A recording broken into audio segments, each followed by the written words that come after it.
Call the meeting to order. We rise for the Pledge of Allegiance. Selectwoman Lefkowitz, could you lead us? Sure. I pledge Allegiance to the flag of the United States of America and to the republic for which it stands, one nation, under God, indivisible, with liberty and justice for all.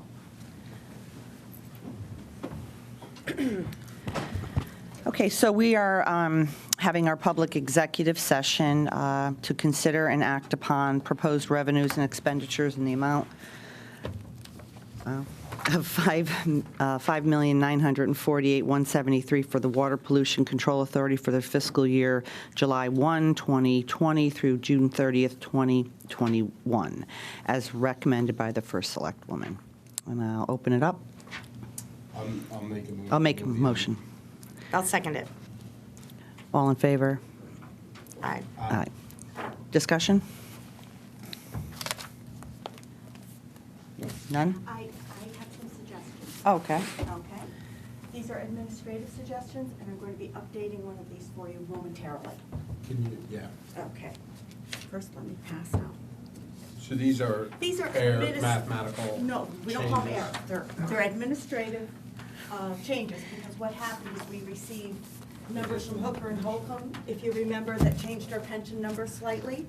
We also received updated fuel numbers, which are going to be updated again for you in one moment. Please, just stay with me, because at 8:33 this morning, we just received some more favorable news from our purchasing director, so I don't want you to vote on this amount. Can you use your microphone, Linda? Oh, yes.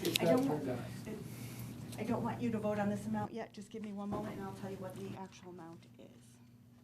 So you just gave us a schedule that's the wrong schedule, but it's got. Well, at 8:33, we just updated Yeah. our diesel and our fuel price, so I want to tell you how that affects. Is that positive or negative? Oh, it's a positive. Oh, beautiful. So Good I want you news. to grab it, and that's what's important.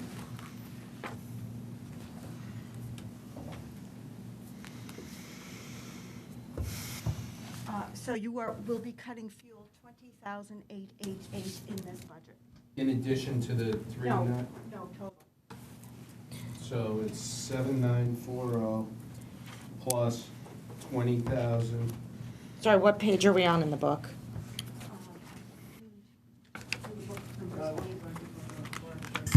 Yeah, Sorry, Jay. What's the number, 20,000? 20,888. 888. All right. So I'll do the math and make the motion. Thank you.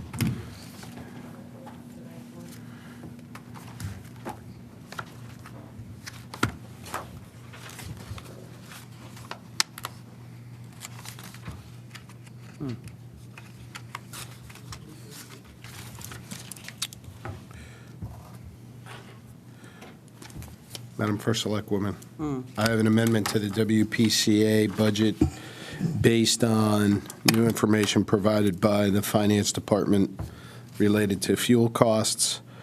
And so I'm going to make a motion that we reduce the revenue for the department, this is a zero balance department, by $28,828, and that's line 5040, and that we also reduce the expenses for the department, and my apologies, it's line 43001, and we reduce the expenses for the department. 52310 is the first object code, and that's the retirement contribution by $7,940, and we reduce motor vehicle fuel and lube, that's line 54150, by $20,888.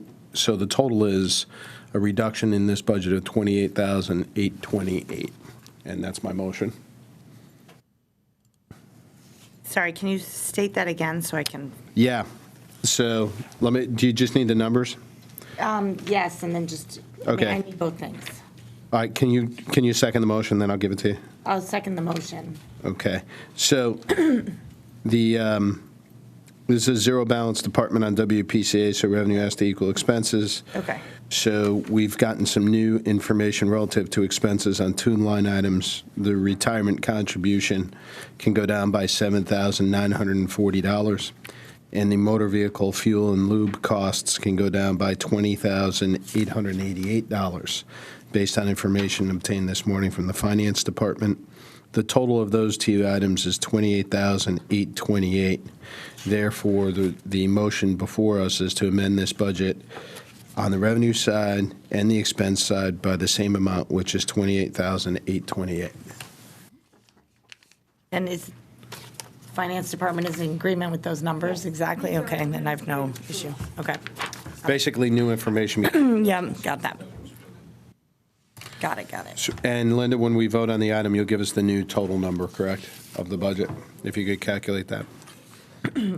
So, I have no, Madam First Selectwoman, the motion is now, the amendment is now before us for a vote, unless we have discussion. Okay. Any discussion? All in favor? Aye. Aye. Motion carries.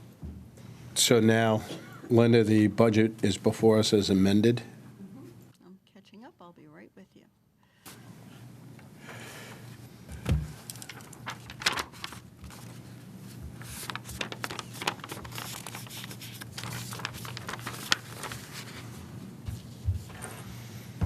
Numbers, Okay, the new number for water pollution control is 5,919,345.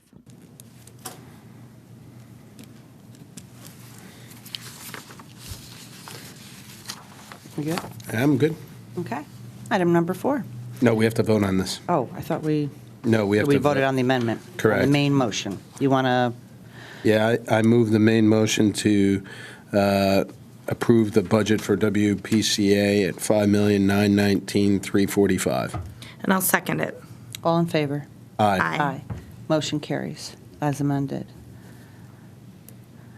Jerry, do you need that number for Chiron? Okay. Item number 4, public executive budget session. To consider and act upon proposed revenues and expenditures in the amount of $172,984 for the Fairfield Regional Fire Training School for fiscal year July 1, 2020 through June 30th, 2021, as recommended by the First Selectwoman. Do I have a motion? I'll make the motion. And I'll second it. Discussion. Linda, do we have any update to these numbers? No discussion on my end. And mine either, so I can move to vote on this item. All in favor? Aye. Motion carries. Public executive session to consider and act upon proposed revenues and appropriations in the amount of $327,497.24 for the general fund for fiscal year July 1, 2020 through July 30th, 2021, as recommended by the First Selectwoman. Do I have a motion? I'll put the item before us. And I'll second it. Discussion. So we can go through, Selectman Flynn recommended, and I agree, we should go through just cursory each of the departments and ask if there's any questions. So we'll just start off with the First Selectwoman's office. Can we start with revenue? Oh, okay. Yeah. Sure. Thank you. This is First Selectwoman. I have 2 adjustments to revenue and 1 comment after that.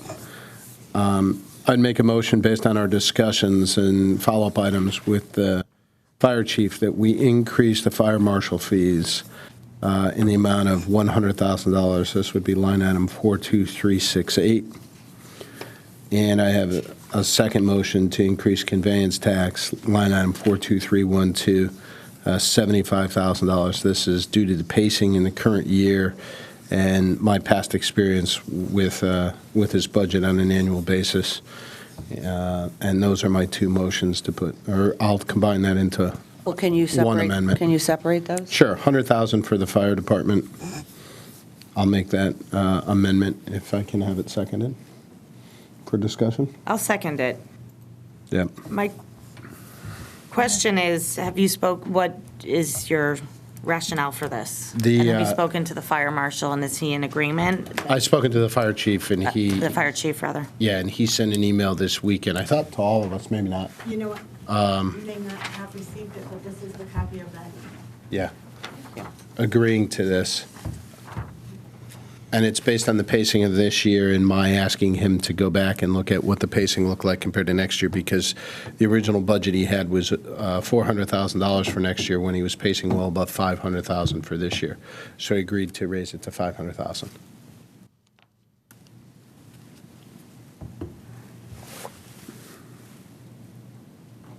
So I'm looking here at his note of caution. His concern is that if any of the three largest projects that are on the table fail to move forward, there is a shortfall. He does offer that they could be offset. I just want to know how realistic that is. I mean, are we putting ourselves in a precarious position? Not with $100,000 on a budget this size, and not given the pacing this year and the building department budget for next year. I don't think we're in any risk.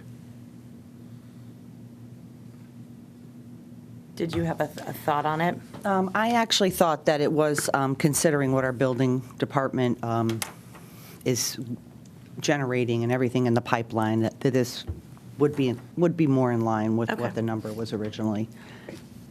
So I'm in favor of it. All right, I have no further questions. You want to call this one for a vote? If Yep. we don't. All in favor? Aye. Aye. So we have that amendment in there. Yep, okay. And my second amendment on revenue was conveyance tax. And I was saying, based on past history and the current year pacing, that I wanted to increase this by $75,000.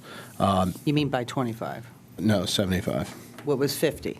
She had it at 50. Do you mean you're adding No, no. 25 to it? No, we're not. So the town clerk and I have a disagreement on this one. The town clerk, I don't want to speak for her. The town clerk is comfortable going up 50,000. I'm pushing her to go up 75,000 on this one. And under penalty that if I'm wrong, I will buy her lunch at a place of her choice next year after this is done. But I think we have room to go up 75,000 here. And this is based on my years of experience with this account, as well as the activity that's going on, as well as the pacing this year, as well as what's going on with the building department and everything else. So I think we have some room here. So that's my motion, is 75. Can we have a second to that, I think? So we can discuss Oh, it. to discuss. Yeah, I'll second it for discussion. Yep. I'm interested to hear more about, from the department head, from the town clerk. Yep. Betsy, thank you. Thank you. Thanks, Beth. Good morning. Good morning. Morning. Let's see, through the end of February, we are at $1,262,000 for conveyance tax. And now we have hit our slump in March. First week, I think we're at 5,000. I would feel better with the $50,000 increase, and perhaps at the Board of Finance increasing it. I'll have another, we'll be at mid-month of March, and maybe at the end of their deliberations, we'll know a little better. But right now, I would feel more comfortable with the 50, as I had increased the line a little bit anyway. Right, and that would give you a little more time, and the Board of Finance would have a more clearer picture of conditions. It's just always the winter, we enter into that little bit of a slump, and we did have going into January, we had a little bit better because of that large sale down in Southport. Yep. But again, there are some commercial properties that look like they're coming through, but I think those will hit in this fiscal year rather than next. Got it. I mean, I tend to defer to your comfort level, and if that's the case, I would be supportive of a $50,000 increase, but it's harder for me to support when you're saying yourself, you're not exactly comfortable, but we also have that time, it seems like, but before the Board of Finance still has an opportunity if you feel within that time there's Yeah, I would just have a little more experience in that line. Mhm. So that would be my comfort level, but based on what you're saying.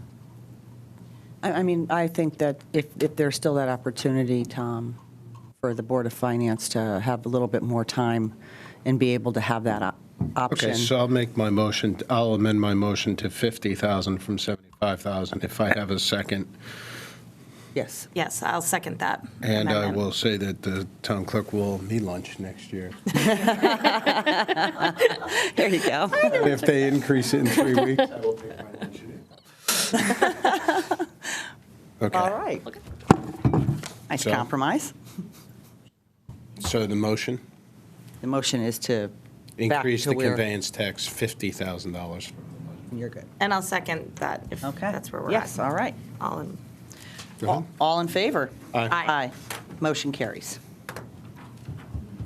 I would say in two different line items, I would encourage the Board of Finance to take a look at them with more information available, and that would be the Building Department and Conservation. What I noticed in looking at the revenue line items is that there seems to be, I don't want to say a disconnect, but they're not exactly equal in terms of what people believe the activity might be. And when there's additional information available in the next month, and as we get into spring, and we know what the pacing is for this year a bit better, I would argue that they should relook at the revenue line items, as they always do, to see if there's additional opportunity in those areas.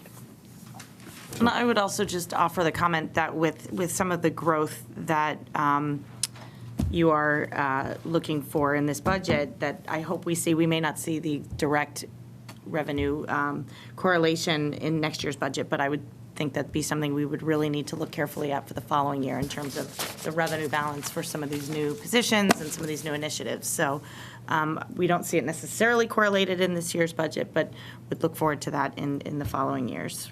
No, absolutely, and I mean, you can't see it this year Yeah. because they're not there yet. Right. But I think the strategic, after much discussion with our departments over the first couple of months I was here, in-depth, long conversations, there's just been, I mean, just look at the historical data, there's been zero investment in our town departments. We haven't hired, I don't even think we can look past to see when we did hire a new person.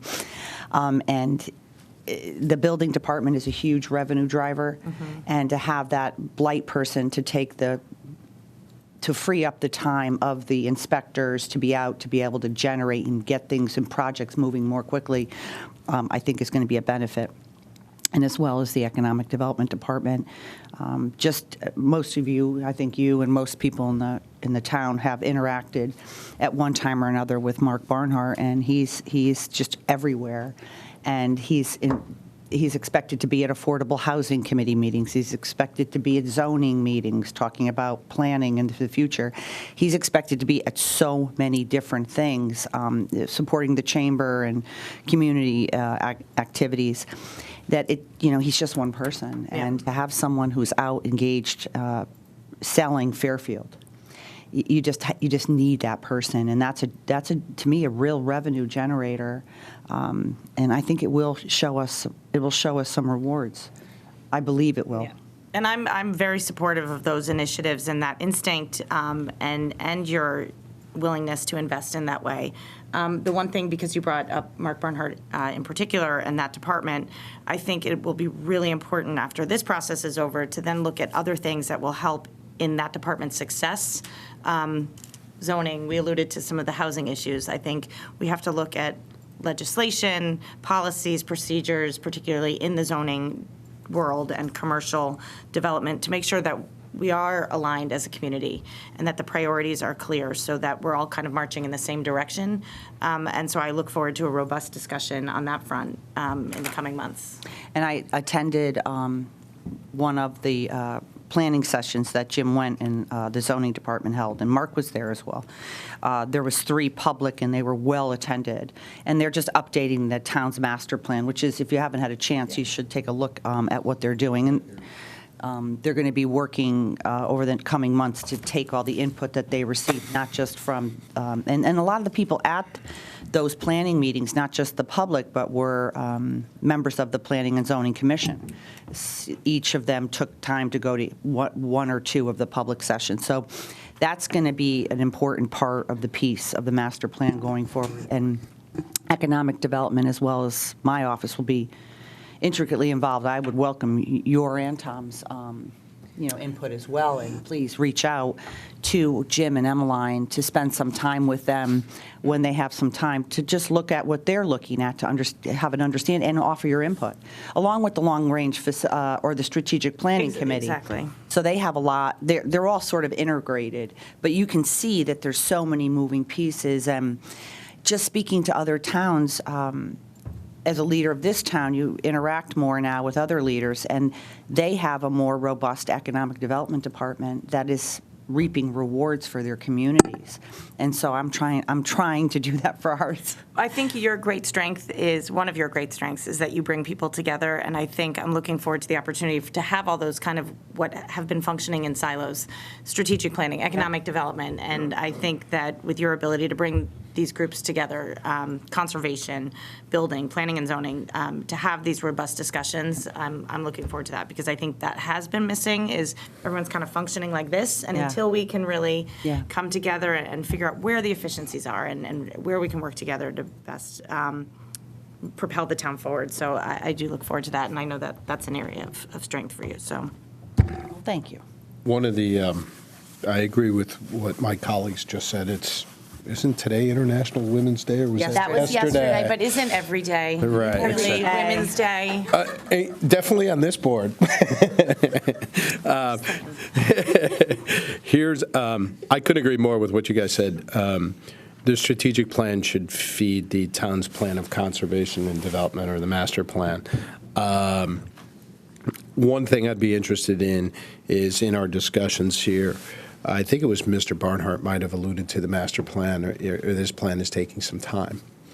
And it's people are doing their day job. Somebody said, I don't know whether it was Mr. Carey or Mr. Barnhart. And I was wondering whether funds spent perhaps from contingency either this year or next year to speed that development of that plan up. Because, to the point, there's a strategic plan should help feed that plan, and that plan helps feed the ability to do economic development across town.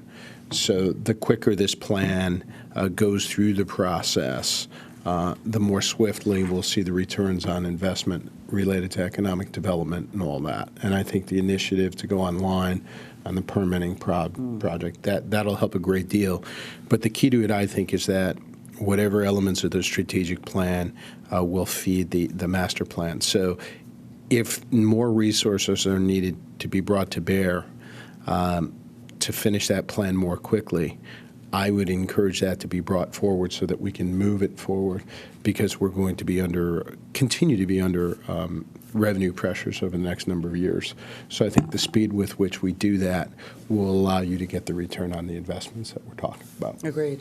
And if we can bring the strategic plan committee, I know that they've presented to you, I've spoken to them, if we can get them in front of the public, maybe even this body, so that Absolutely. there can be more buy-in investment, and I know there's lots of questions about the plan.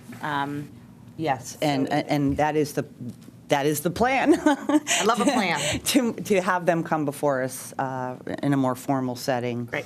And they have done a tremendous amount of work engaging every aspect of our town, community groups, all the department heads, elected officials. I mean, they've done tremendous work, the business community, and the education community as well. They've done tremendous work, so I'm excited about moving forward on a lot of their initiatives.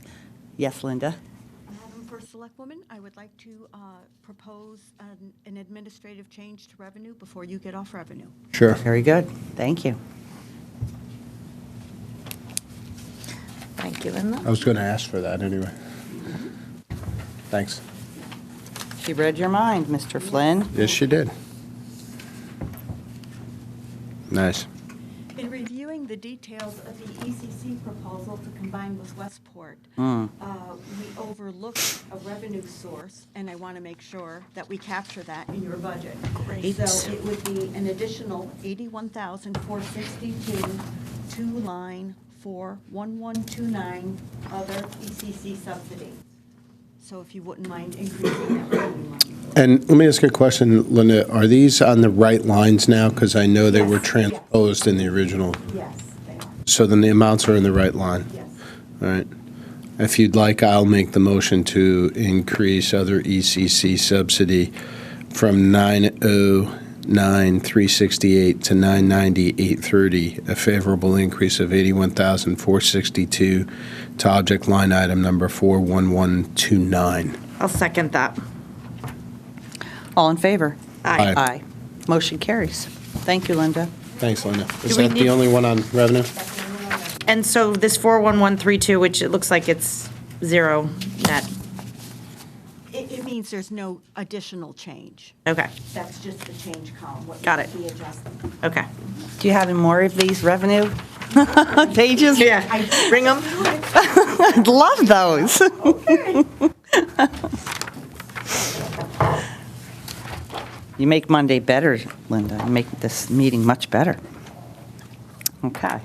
So are we, any additional revenue? I don't have any items? other things on revenue. Can you tell total in terms of additional revenue with what we just, Additional revenue, you added to revenue 231,462. That's favorable. is it jumping the gun? You just made the comment that you have expenses that have gone down. Do you have that number, or is that something? As we go through by department. As you go through budget by budget, but I do have one global change in fuel costs that affect probably 20 different budgets. Would you like me to discuss that with you now? Yes. Or, okay.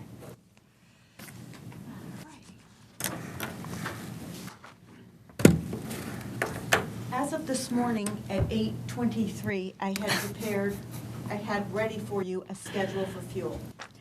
At 8:33, our fuel changed quite favorably. And so if I could walk you through The it. markets, yeah.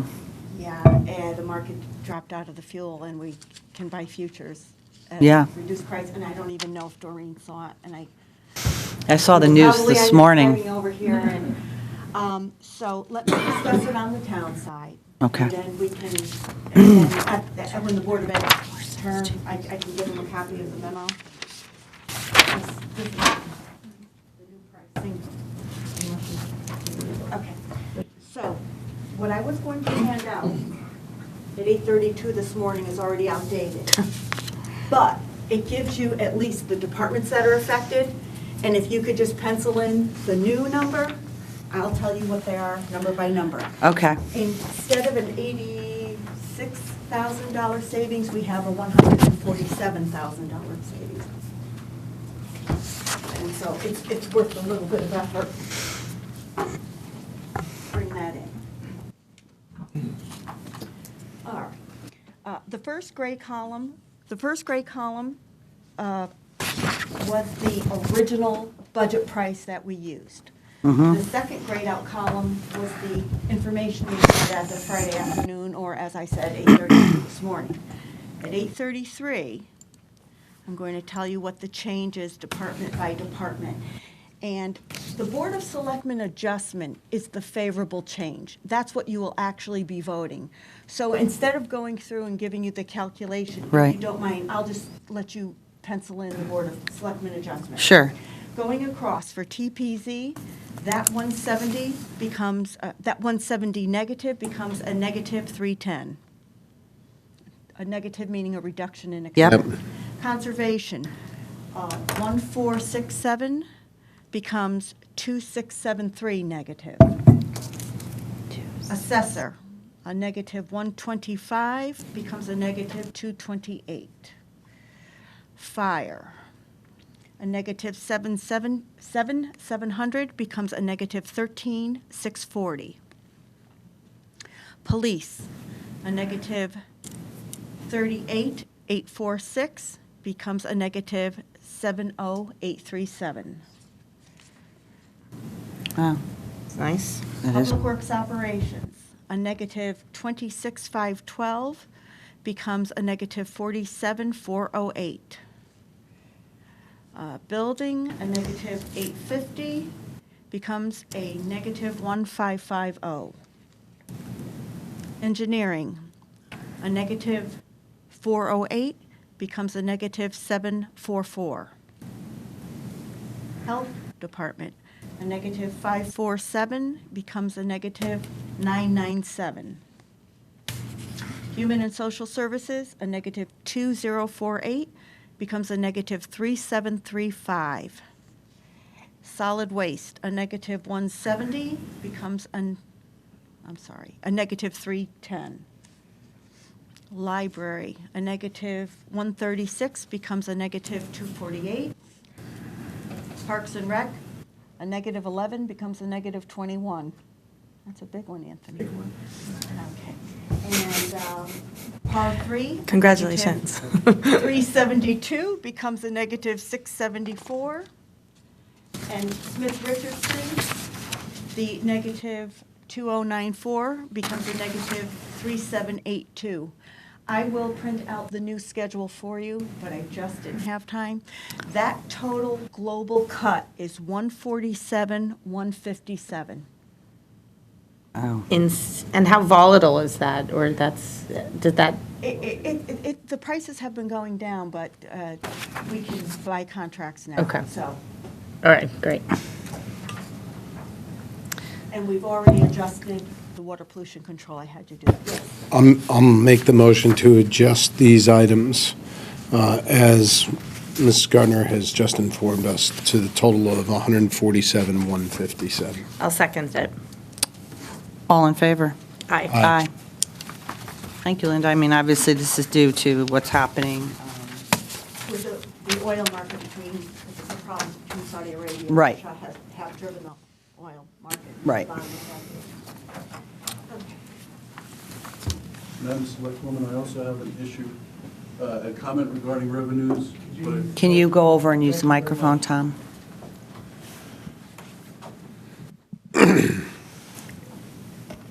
Let's have a comment regarding revenues, but it also affects expenditures as well. So I'd like to raise the overall issue at the end of your discussion, as opposed to now, if that's with your permission. Okay. Do we have any other? What's the item, Tom, just tell us? It's the investment income. Positive or negative? Well, the revenue will be a negative. Okay, so the net impact is a negative? No, because I want to affect the expenditures as well, I think I'll be able to wash it out. Can we hear it now? I mean, It's really, I'd prefer to wait so I can do the overarching thing at the end so that all the pieces will fit together. okay. Okay. All right. Thank you.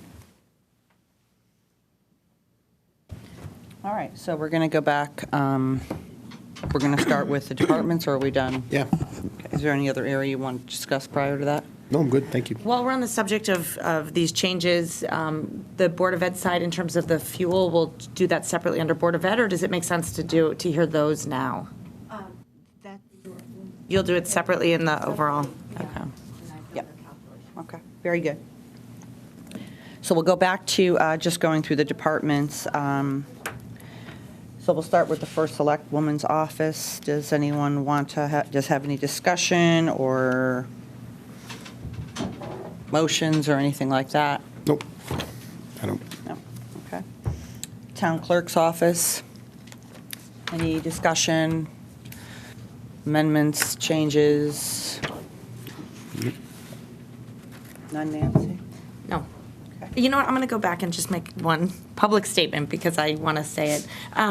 With your office, I'm so glad that you will have the support that you need, and I was supportive of it initially and remain supportive of it. I look forward now in this next iteration, this next phase, as everyone is getting up to speed,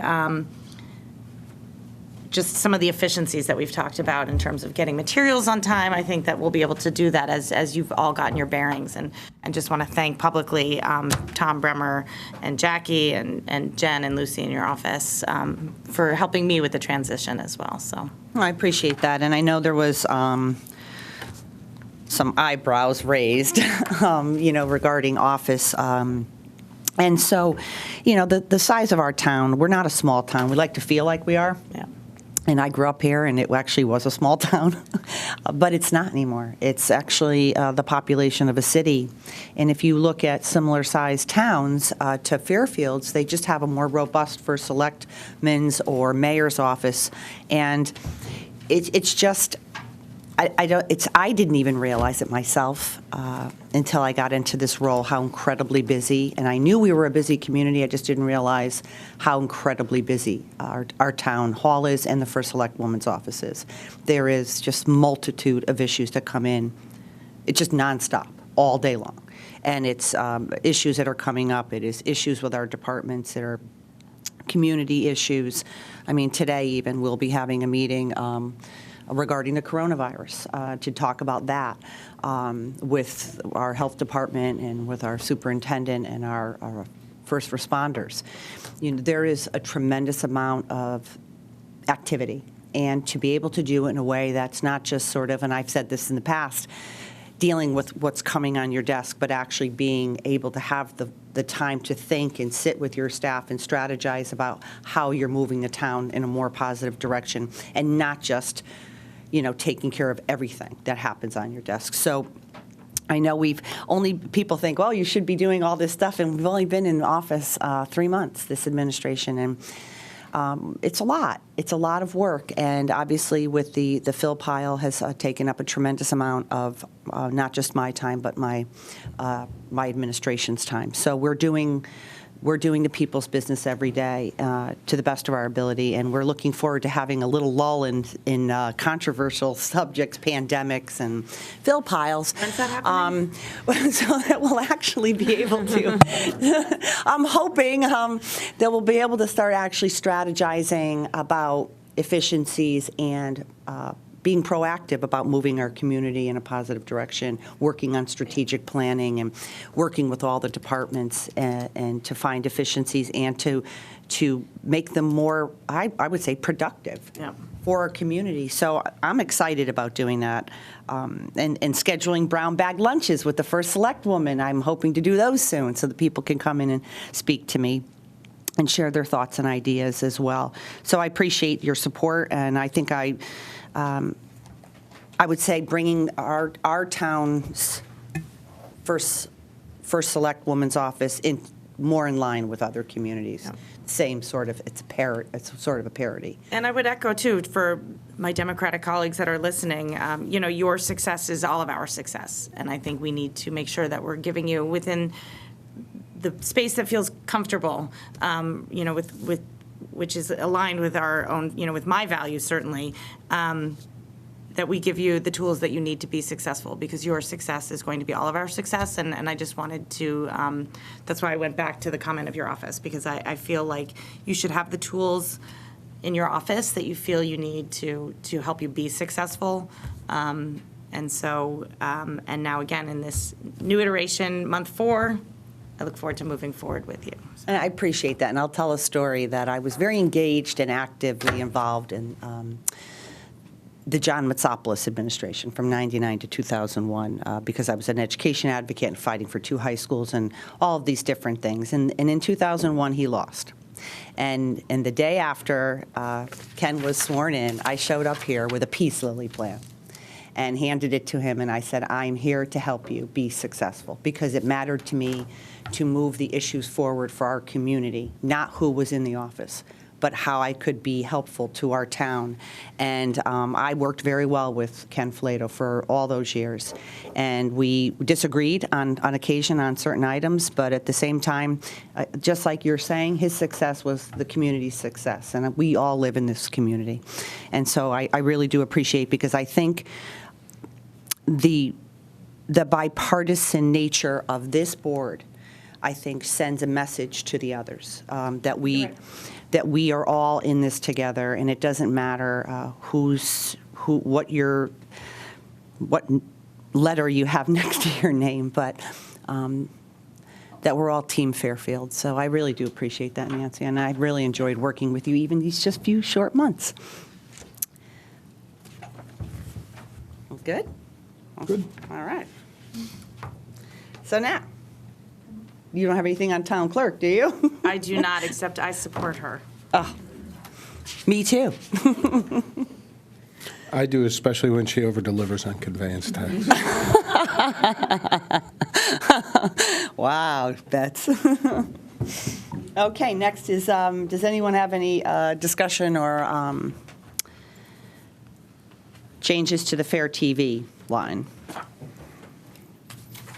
The only thing I'll say is I look forward to seeing their plan moving forward and how that gets even more professionalized, because it's become such an integral part of our town governance, and so many people rely on that can't come to the meetings and can't be there in person. So I look forward to their continued success and actually improvement of their product. So, And we may be utilizing them more often should we have to do tele-meetings Well, that is something, is that, regarding the pandemic. So, I mean, I know stay it's- tuned, Jerry. You might be a lot more busier than you thought. it is months out in terms of this budget going into place, and a lot can change, but that is just something worth noting in terms of the unforeseen challenges and expenses we will face, perhaps as a result of some of the new protocols moving forward. Yes. Okay, administrative services, any thoughts or No, good. changes? Register of Voters Department. Zoning Board of Appeals. Town Planning and Zoning. again, the only thing I'd say here is that if they believe that they can move forward with the planning more quickly with additional funds out of contingency, I would encourage that to come forward so that we can discuss it and make sure that we can move their master plan forward as quickly as possible. And what I'll add there is, I think before agreeing to additional funds, I think we need to have robust discussion about what the overall vision is in terms of economic development and how that plays into the planning and zoning discussion. It's so complex and so many moving parts that it's really important to make sure we are aligned, or that we're at least clear on the direction that we're moving in terms of policies, legislation, et cetera. Value. Agreed. Probate Court. Changes? Historic District Commission? Conservation Commission? Shellfish Commission? Legal Services? I would say in legal services, we have one adjustment to make, which is to line item 52200, Social Security contribution of $3,825. That's no longer needed per our discussion, because that was for an employee that was receiving a stipend. So I would like to make an amendment to remove the $3,825. Do I have a second? You have a second for discussion. I would just ask the question of Linda to make sure that's verified. Okay. No other questions? All in favor? Aye. Aye. Motion carries. The only other thing I'll say on legal services is we're raising that substantially right now due to what's going on with the fill pile, due to what's going on with union contracts that will be coming, or negotiation, and due to the assessment that's going to go through, and then the requisite appeals and things that come after that. I just think that for the Board of Finance, they're going to need a little bit more detail on why that increase makes sense, because it is substantial as compared to prior years. I understand it, but I think that it needs to be buttoned down a little bit more. So, that's all. Nancy, do you have any? Miscellaneous contingencies? Any discussion on employee benefits? No, I thank the experts for coming forward. I think, did we get the report from Hooker and Holcomb in that I had asked for? I think they said it's going to be ready for the Board of Finance meeting. He doesn't have it. He doesn't have it yet. Okay, so that's going to be reviewed yet again. And then I think also on the medical side, what our history is going to be updated through February or so for the Board of Finance meeting, January or February. Okay. Thank you. You have anything, Nancy? Human Resources? And I'd just like to note that we will be having a new Human Resource Director coming on board, I think in about a week. Looking forward to his arrival. Community and Economic Development? I have an administrative adjustment. Yep.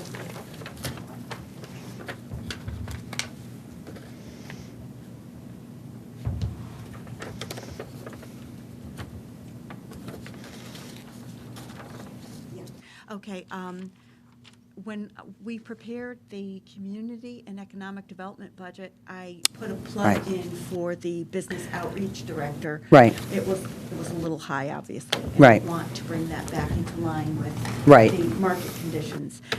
So I would ask that the regular payroll be reduced by 20,000 and the attendant social security be reduced by 290,000. No, not 290,000. Yes, it is. $290, not 1,000, thank you. Oh, my gosh. Well, I was like, wow, that's way bigger than the salary. 290, and it's just the Medicare portion of Social Security, because at that level, there's no FICA pay. Do you have the line items, Linda, so that we can? Okay, 51010 is reduced by 20,000, and 52200 is reduced by $290. So, Total of 20,290. yeah, so if you want, I'll make the Yeah, motion. sure. To reduce line item 51010 by 20,000 in economic development, and reduce line item 52200 by $290. I'll second the motion. All in favor? Aye.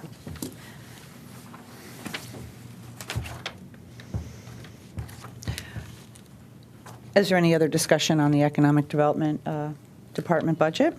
No. Harbor Management Commission? None? Contingency? Contribution to surplus? On contingency, sorry, Madam First Selectwoman. Yes. Do you want to do your transfer from DPW contracted, or rather not from DPW, from the marina? Oh, the 50? Yeah. If you want to do that. Okay. Yes, is this where you want to put it? Yes, it's in the global contingency Okay. account. If you'd You wanna like, I'd read it off and you can make the Sure. motion since it's your motion. Yes. So the adjustment would be to increase the global contingency account by $50,000 with a resultant decrease under the marina budget, capital outlay of 57,000, or capital outlay of account number 57000 for $50,000 to effect the transfer from the marina budget capital outlay to the global contingency account, as discussed at our meeting. Yes. I'll second it, and I just wanted, for the people listening that didn't make sense to. So basically, you're Right. moving out of the marina $50,000, putting it into contingency, and people can refer back to the meeting we had last week about the marina and the issues Well, I mean, there. just to, and if people don't want to do that, it's just because, and I mentioned at the prior meeting, and I'll be quick about it, there is so many moving parts at the marina, so many different ideas and thoughts. There's a marina commission, there's a boating community, and I want to bring them all together and have a discussion, an in-depth conversation about how we all look at the marina going forward and what investments most people, the majority, feel we need to make. And so I didn't want to, we put the 50,000 originally in for pumps. The tanks aren't any good. Those are supposed to be about 150. So this is like a snowball issue. There's a lot of investments that need to be made there, and I think I need to get a better handle on it. So that's why for those who didn't watch last And meeting. I want to point out, for as passionate as people feel, people They do. should appreciate that there are people who have an opposing viewpoint, who we are also hearing from, who are equally as passionate. And so weighing all of those things, and as you said, it's very complicated, so in Right, order and to kind of take, rein it in. right, and I need to hear all of it and then have a time to digest it and discuss it and understand it better, and then bring it before this body and we can have a discussion there. I'm in favor of this change, so. I think I've said in the past, I agree with my colleagues, the marina needs two things. It needs a plan, and it also needs straightforward management. Right now, the management is too bifurcated between several different departments within the town with competing priorities, and I don't mean that the priorities are competing because they don't work well together. It's just that they each have a different role to play. And until we have straightforward management with, as the term goes one throat to choke, to hold accountable. I don't like that term, I know. by the way, To hold at that all. count. It's not a good, Right, it's a management term. To hold that, people responsible and accountable for the area, it's very difficult to get one guiding viewpoint. So I think we need to do that relative to the marina. Okay. So the motion is up. Yep. All right, it's seconded. All in favor? Aye. Aye. All righty. Any more on that contingency? Do you have anything? Contribution to surplus. I do just want to make the comment, and I'm not making a motion to change this, because some of this is a leap of faith, and I will defer to you on this. I do have concerns that given all of the unknowns, that we're not contributing at all to surplus. I feel a little bit nervous about that, but, so I'm just making the statement, given that it is with the coronavirus and the fill pile, and there's so many, it feels a little bottomless in that regard. I'm concerned that we're not contributing. I mean, I guess it's simply stated, but. Can I ask to follow up on Ms. Lefkowitz's question? In the latest quarterly review for the Board of Finance, which I was unable to attend, what do you guys see the surplus coming in at this year? Operations are $1 million plus the 1.3 budget. So it's going to be 2.3 that's going to go to the surplus. Barring any transfers from the board of finance out. Right, but those transfers were largely related at this point to something like the fill pile or something like that. That's your latest best estimate, and that's towards the end of the season. We typically get a little bit of adjustment one way or the other. So I was on the Board of Finance when we started putting into surplus, which was just a few years ago. And the goal there was the credit rating agencies, and we had a special committee that showed that our surplus relative to other AAA-rated towns was on the lower end of the market. Now, we were on the higher end as it related to the pension contributions and the like, as well as the OPEB. So on a global basis, we were in very good shape as related to our long-term liabilities and our funding. But the fund balance, we wanted to goose, so we did this. We went from, at one point, we were at 5 or 6%, a very low level. We're now up to a little bit over 11% in the fund balance. I agreed to this relative to, and it's a provision we've used before, that is do no harm, meaning that we wouldn't go below that 11.1 balance level that we had. So as long as we stay at that 11.1% of budget is the surplus, which is well over $30 million at this point. I'm comfortable with this, but I agree that it needs to be monitored given everything else that's going on. So I just wanted to give a little context. Stating, because I do think people will see that perhaps and have questions. So I Yeah. think No, the you're absolutely rationale makes correct. sense to me. It's maybe just personal comfort, but Yeah. again, Well, I'm not. yeah, and I think what we need to do is I agree with you, we need a broader discussion, which certainly includes the Board of Finance, which is responsible for these type of decisions, as to what that appropriate level percentage as the fund balance as it relates to the annual budget is. Right, like I said, we were, I think, for all the top AAA towns at one point, we were second lowest, and we've added to that through the years, so we're not the lowest. Now, this isn't something where we want to be the highest either, because that means you're holding too much taxpayer money. You want to be about in the middle, whether it be with this, internal service funds, long-term liabilities. It's good fiscal practice. Again, you don't want to be leading the pack, but you want to be more towards the middle.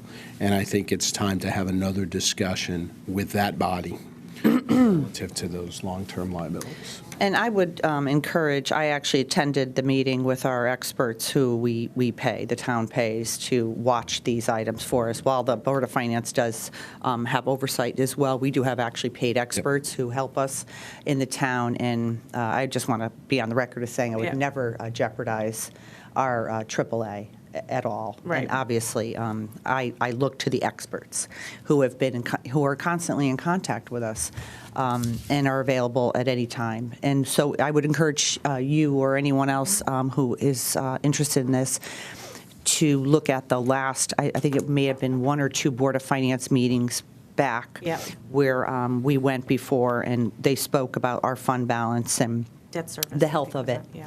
and how we're in a good shape, and we're even able to handle any sort of emergencies, even expensive ones, without hurting our AAA bond rating at all. So I was very encouraged to be there for that meeting and to engage with the person who's been working with our town for probably about 12 years. It's also interesting for people to understand, and for me, it's been an education as well, that 11 point, that number 2 in debt service, that's a good answer, because, it's that Yeah. working in concert. That's And right. I think that zero contribution as its own line item may look confusing or scary to somebody, Right, but I right. think when you talk about it, as I said, in conjunction, in concert with that other number, then I know you would not put our AAA rating, in jeopardy. Absolutely not. And a lot of explanation, like, I thought it was interesting, they were asking questions, the Board of Finance, to the expert who handles this for us. And he was saying, one of the Board of Finance members asked, well, if we had a big hit, like for the pile or whatever we have, how would that impact us? And the way he explained it is, we have some debt service, but it comes off every year. There's debt service coming off, and then there's, so it's a moving target. You have room on there, and basically bonding right now is probably the lowest in recent memory. It's really low. It's like free money, and we have the AAA bond rating, obviously. So I actually learned quite a bit, and he was right. Things come off your sheet, and then you have items that come on, like school construction or the fill pile associated costs that will be coming at us probably much more clearly this year coming up. So I felt very confident that our town is in a position, while this is in a very unfortunate situation that we're all having to now handle. I believe our town is in a, and thanks to the good work of Mr. Flynn, who was the chairman of the Board of Finance, in a very solid position to be able to absorb and handle this without impacting our community in any really negative way. One thing on that, too, do we, Tom and Caitlin, the Board of Finance, back in the fall, when we started talking in August or whatever, we set aside additional funds for the fill pile. Don't we have another couple $1 million sitting aside relative to the fill pile? I know they went through the 1.8 or so, and then I thought we had another chunk that was sitting there that wasn't allowed to be tapped, but it's sitting there somewhere. Isn't that the case? We transferred over. Can you? Just for Ms. Lefkowitz's benefit, time. Thanks, Caitlin. At the end of last year, I think this is what you're referring to, there was 2 transfers made, 1.8 for the fill pile piece and 2.7 for future tax reserves. Right. So that got moved over. We moved the 800,000 immediately, then the subsequent Million. million got moved over as well. Right. But the 2.7, we moved over to that debt service fund. Yep. If you look in your debt service for this year, I think we've used about 1.4 or something, so there's some money left over from that 2.7 transfer. That's what I thought. Thank you so much.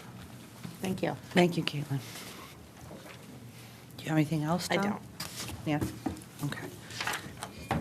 Okay, so we'll move on to Regional Youth Adult Social and Action Partnership line. Any discussion or conversation? Changes? Pequot Library? None? LifeBridge Community Services? I do want to just give a shout out to the people who work with the Youth and Adult Social Service Action Partnership and Yes. the team at CARES and the people who are really in the trenches, so to speak, of keeping our kids, our families healthy, safe. Obviously, with the opioid addiction ravaging communities, Fairfield is certainly no exception. And some of the work that they're doing, they're advocating on behalf of a population that really needs it. So I just wanted to give a shout out to the work that they're doing. Thank you. They do very good work. Pequot Library. LifeBridge Community Services, the Discovery Museum, Audubon Society, Greater Bridgeport Transit Authority.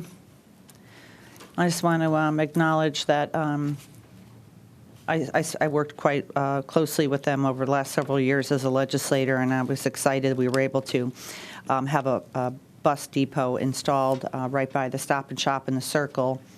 And we're also going to be, there's one being on Black Rock Turnpike near ShopRite.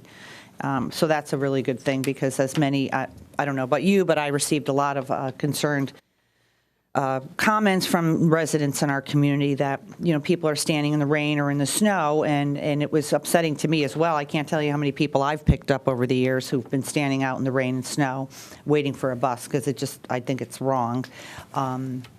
So I'm excited that we have 2 new ones, and I'm proud to have worked with the Bridgeport Transit Authority to get those in our town. It's a lot more complicated than you would think. It takes years. Okay, Fairfield Museum and History Center.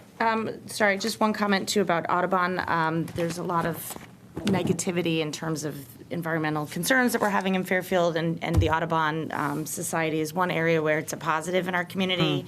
And I look forward in the coming year to try to focus again on some of the positives that we have, some of these attributes. Obviously, the Sustainable Fairfield Group is doing tremendous work, but the Audubon is like a really incredible resource in our town and what they're involved in. So I look forward to highlighting some of those things and getting a happier message out in 2021. Bravo. I echo that. Grasmere Adult Day Services, Sullivan McKinney Elder Housing, the Kennedy Center, Mill River Wetland Committee, the Pilot House, Center of Family Justice, private school bus transportation. And I just want to actually We make have an adjustment there? I just want to make a statement on the nonprofits before we move on to the private bus transportation. I didn't. There were requests for increases throughout the nonprofits that the town supports. We support them with not a huge amount, but some. And I didn't want to, because having come in so new and not having a real opportunity to suss of all of it out, kept everybody at the same.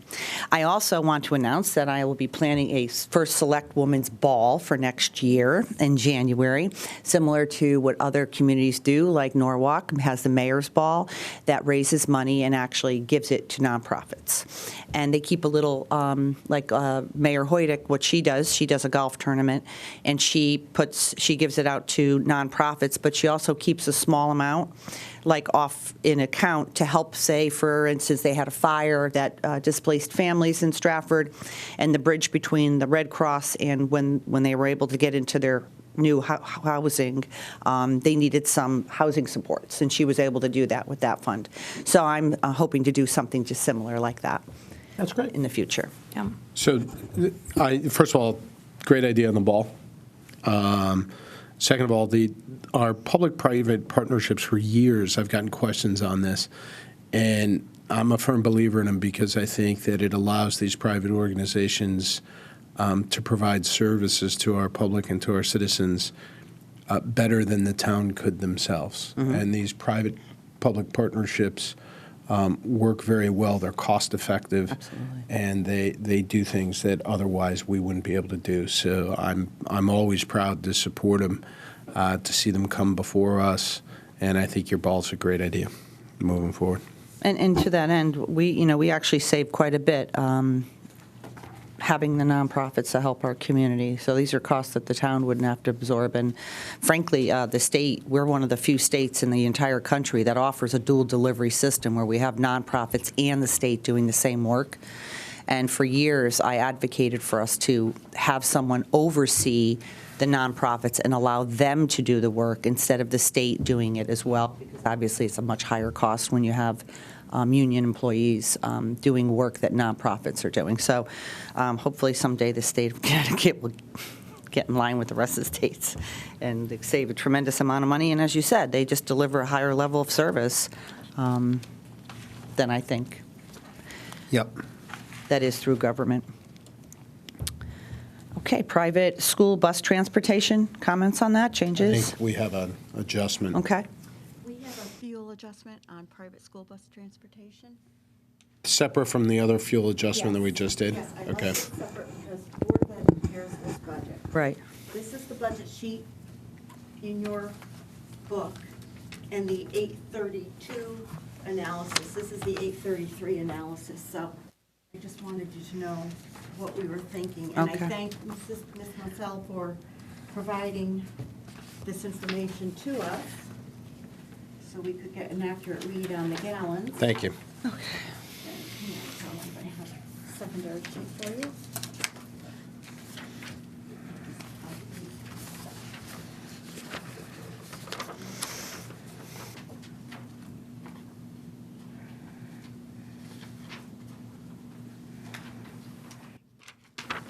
Thank you, Mrs. Mansell, for your worksheet. I'm going to this sheet. Yep. Looking at the savings based on the gallons that the private school buses utilize, and I'm assuming it's all diesel. If it was a combination of diesel and octane, of course, there would be even more savings, but I can't really bifurcate that at this time, so I'm just assuming it's all at the higher rate. And at 8:33, we got notification that diesel, the all-in price, if we buy the contract now, would be $1.60. So the savings on this sheet, if you look for the town non-public schools, would be $26,416. So I'm proposing that cut to the private school buses. Or I'm not proposing, I'm allowing you to. Right. An opportunity to reduce that based on. Recommend. I'll make the amendment, or I'll move the amendment to adjust this budget. Would you read it out? Yeah. The amendment is to reduce the private school bus transportation budget, Department number 2531, by $26,416 relative to new information for fuel costs and buying fuel futures.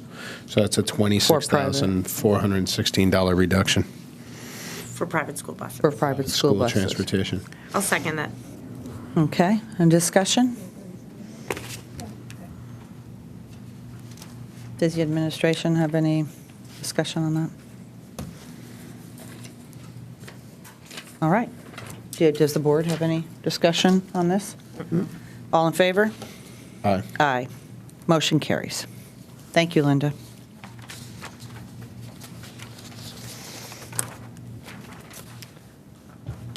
Health and Welfare Services, any discussion or changes? Finance Department? Purchasing? The one purchasing comment I had was, I think we increased, if I go to their budget, we increased both their part-time and their temporary payroll. Their part-time went up by $10,000, and their temporary, we added another $6,757. I totally understood the $10,000 due to the new regulations and what's going on with, contract negotiations and the like. Why are we doing both, I guess? What's the temporary? I didn't quite understand that. Mr. Bremer, I know you're here, and Caitlin. I don't recall, but if you give me a minute, Yeah. or we could go across and ask Gerald. Vaguely guessing. That might be a better ask.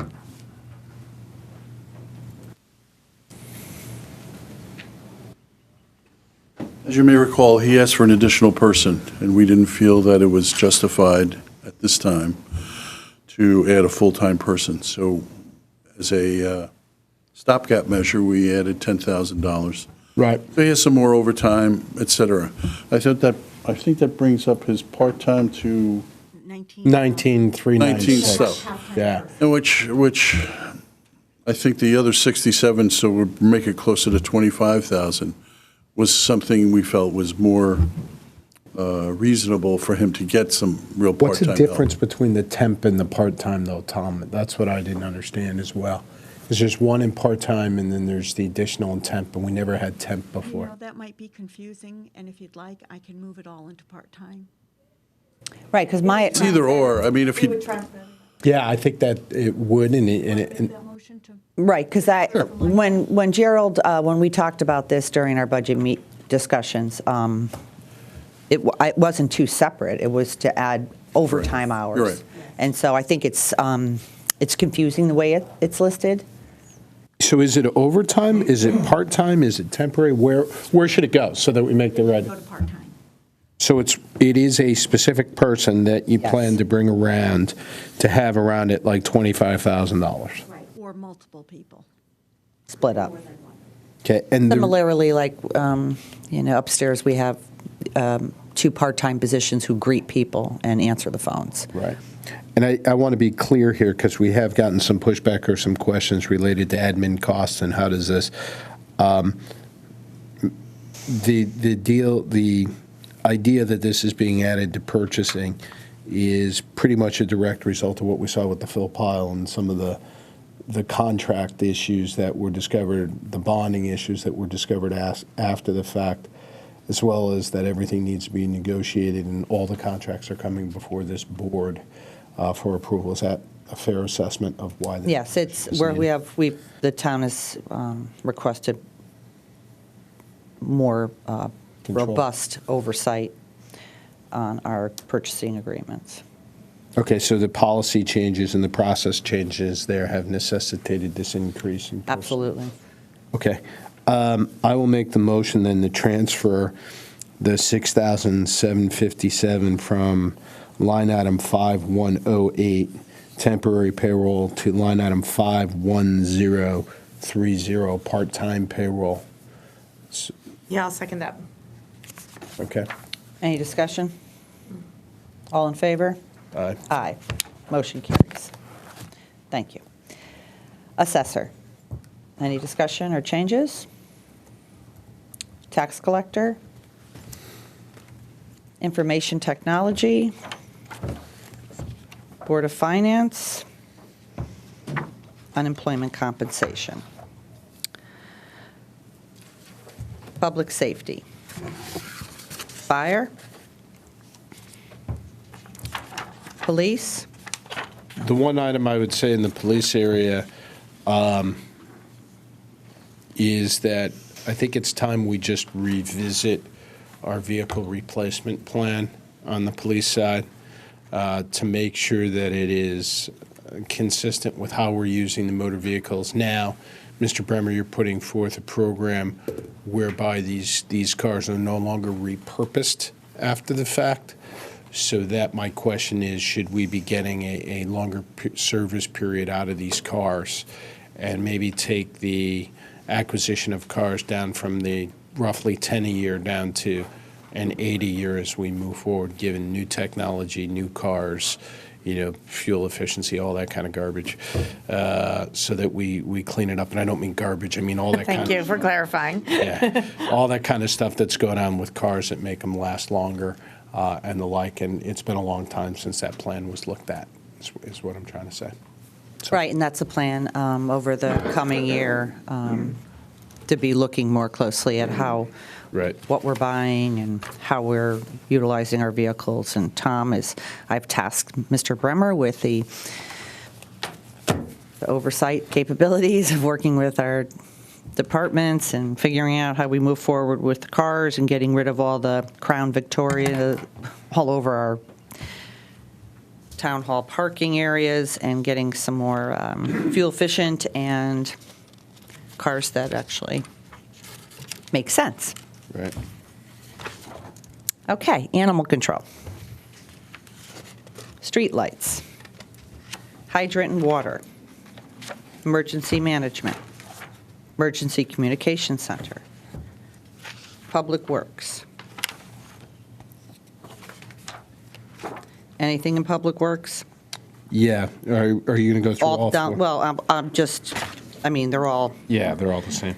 So Public Works, I have one item I'd like to discuss. I'd like to make a motion on it's public work operation, it's fleet management.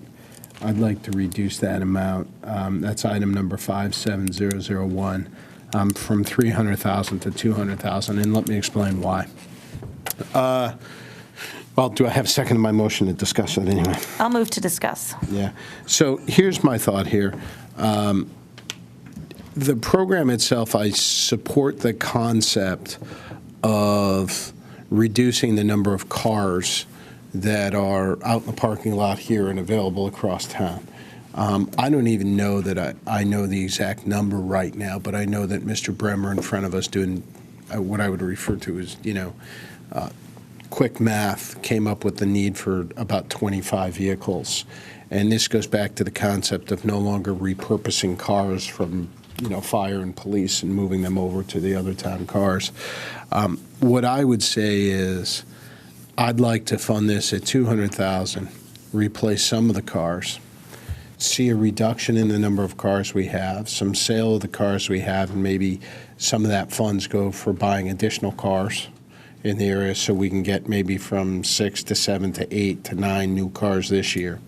And then got on a rotational cycle for these, let's say, 25 automobiles, where we're buying them a couple every year or 3 every year, whatever the amount comes to, after there's a fulsome plan.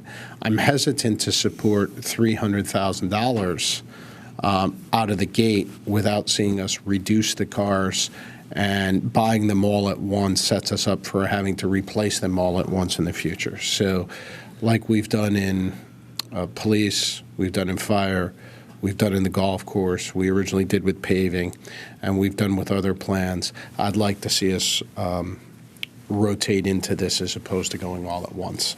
And that was my rationale for a cut here. so I would say, I understand the rationale, but at the same time, I look at the flip side of it, and being able to trade in all those old cars at once, getting sort of that big bang for your buck, and just cleaning it up. It's been neglected for so long. I mean, go walk out in the parking lot. It looks like the oldest used car lot in the state of Connecticut. It's incredible. It's just terrible. And so, I mean, I guess you could spread it out, but I don't know. I don't know if we would get a bigger bang for our buck buying more cars at once. But I let Mr. Bremer, who's been working on this, speak to this as well. No, I mean, we've had some discussions on this, Tom and I have. And I guess it caused me to look at the budget this year again, and I turned to the police. Now, the police, for their 9 cars, are requesting $300,000. Now, in fairness, I think their cars may be a bit more expensive because they have to be outfitted, et cetera, than a regular car would be. Yes. But I guess what my concern is we have to make a difference. And my concern is, I think 300,000, frankly, is too low. As you may recall, when we first started this, or when I first came up with the idea, I wanted to put it in non-recurring for 400. I don't think the budget can handle an annual $400,000. So that's why I slimmed it down to 300. But frankly, I think 300 is going to be too low. It'll be enough to start. But my real concern is that if we slim it down to 200 or 150, it's going to be a drop in the bucket to what we really need to do. And it also makes the management of the program much more difficult. Why is that, Tom? Well, because if I have a sufficient amount to trade in cars and buy a substantial number of cars, then I can go to all the different departments and say, okay, here's the new program across town. If I can't do that and I have a much smaller number, then I have to go to the departments and say, okay, these 3 departments will be on the new program. You other 3 departments, or whatever the number is, have to be under the old program. And I think it's going to be much more difficult to manage that. Do you believe this 300,000 is an annual expense? Year after year, you're going to be spending 300,000? No, I don't think so. I think what I'm hoping is that maybe in 2 years, maybe 300,000 for 2 years might be enough to switch the whole town over. And then it's a question of, what are the maintenance costs going forward? How many years can I get before we have to do this again? But frankly, if I can do it over 2 years, and I don't have to come back for 5 years thereafter, I think we're still ahead, because A, I think our maintenance numbers are going to go down, and B, it's an issue that we don't have to deal with every year. Is the maintenance reduction reflected here in the budget? No, because I don't know what the maintenance, because I would be just guessing. I'd be throwing a dart against the wall. After a year or two, I think we're going to have a much better sense of what the maintenance costs will be. And I hope to have some savings, but as I stand here today, I don't know what, I couldn't quantify them.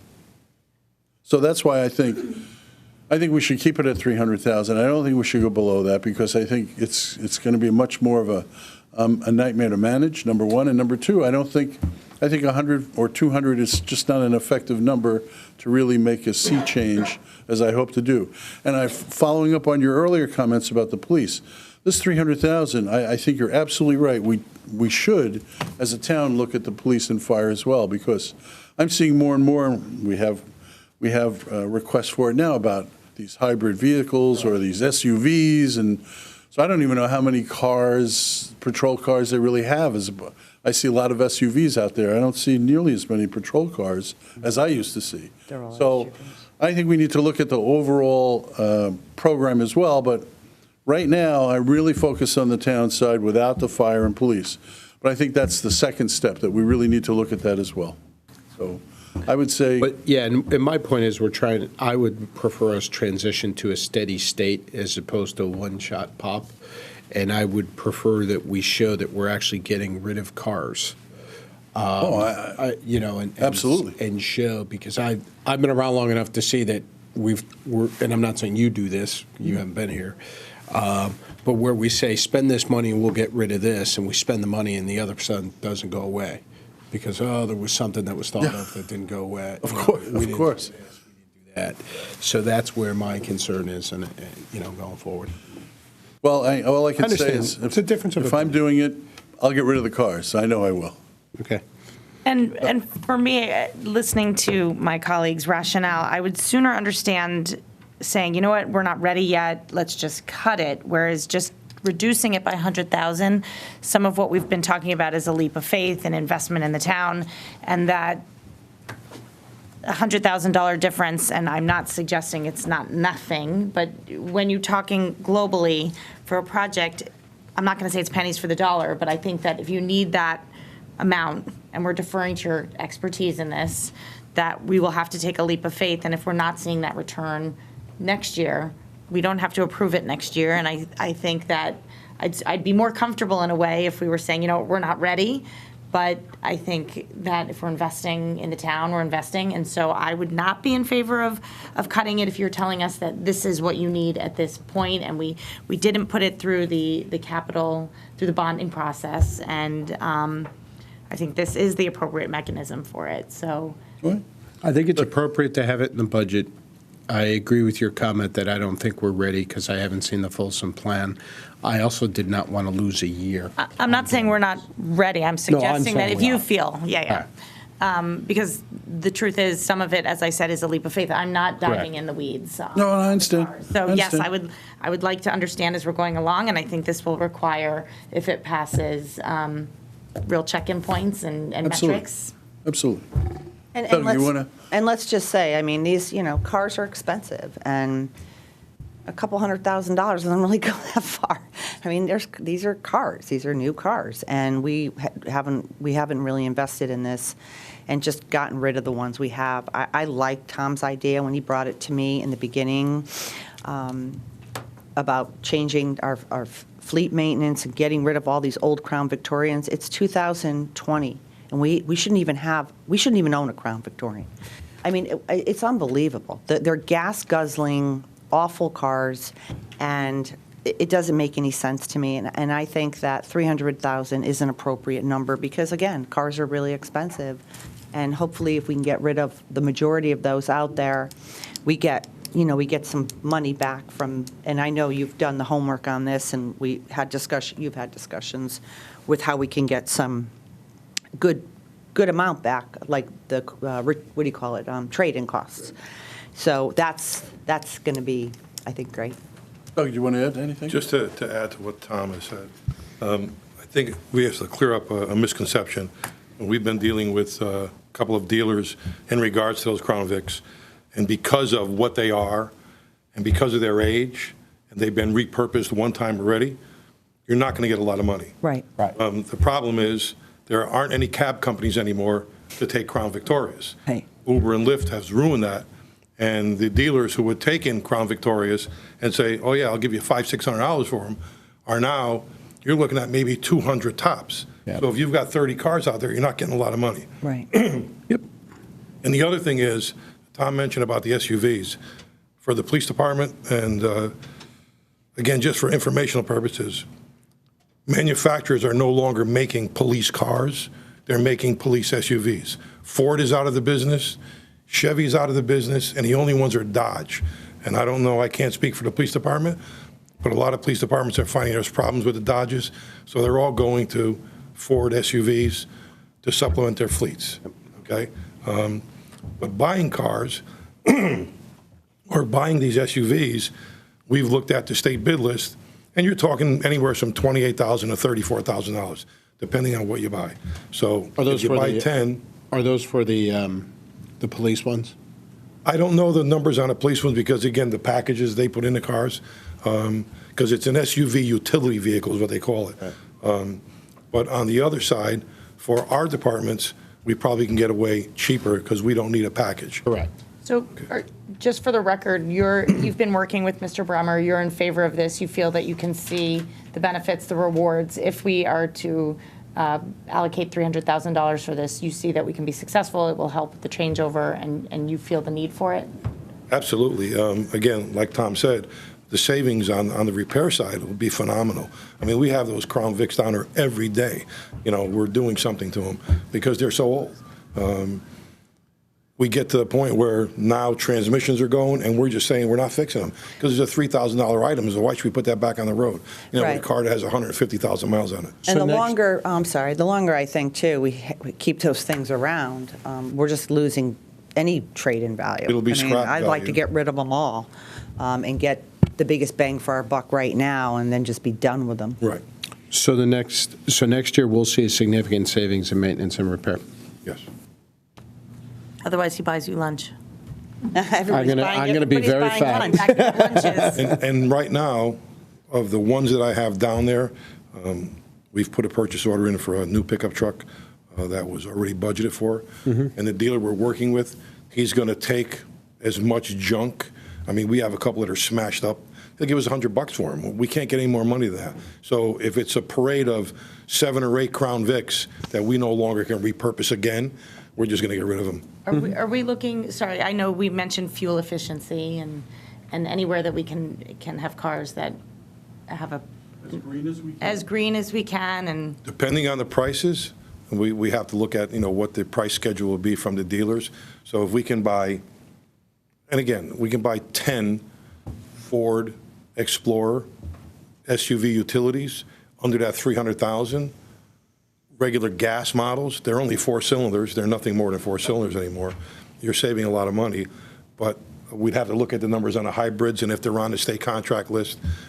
I know that there would be an appetite for maybe one less car and more of a lean towards hybrid.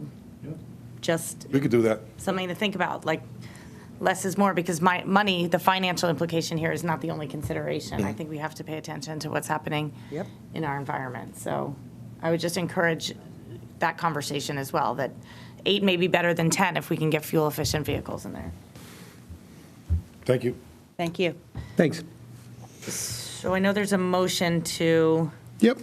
I'm going to call it for a vote, or ask the first select woman to call it for a vote. Okay. Do you want to, what is your language? To reduce this line item by fleet maintenance 57001 by $100,000. Any further discussion? no further discussion. All in favor? Me. All opposed? Me. Us. The motion That happens. fails. Sorry, Tom. That's Okay. quite all right. So that was operations, correct? Anything on building? No, Okay. thank you. Anything on engineering? No.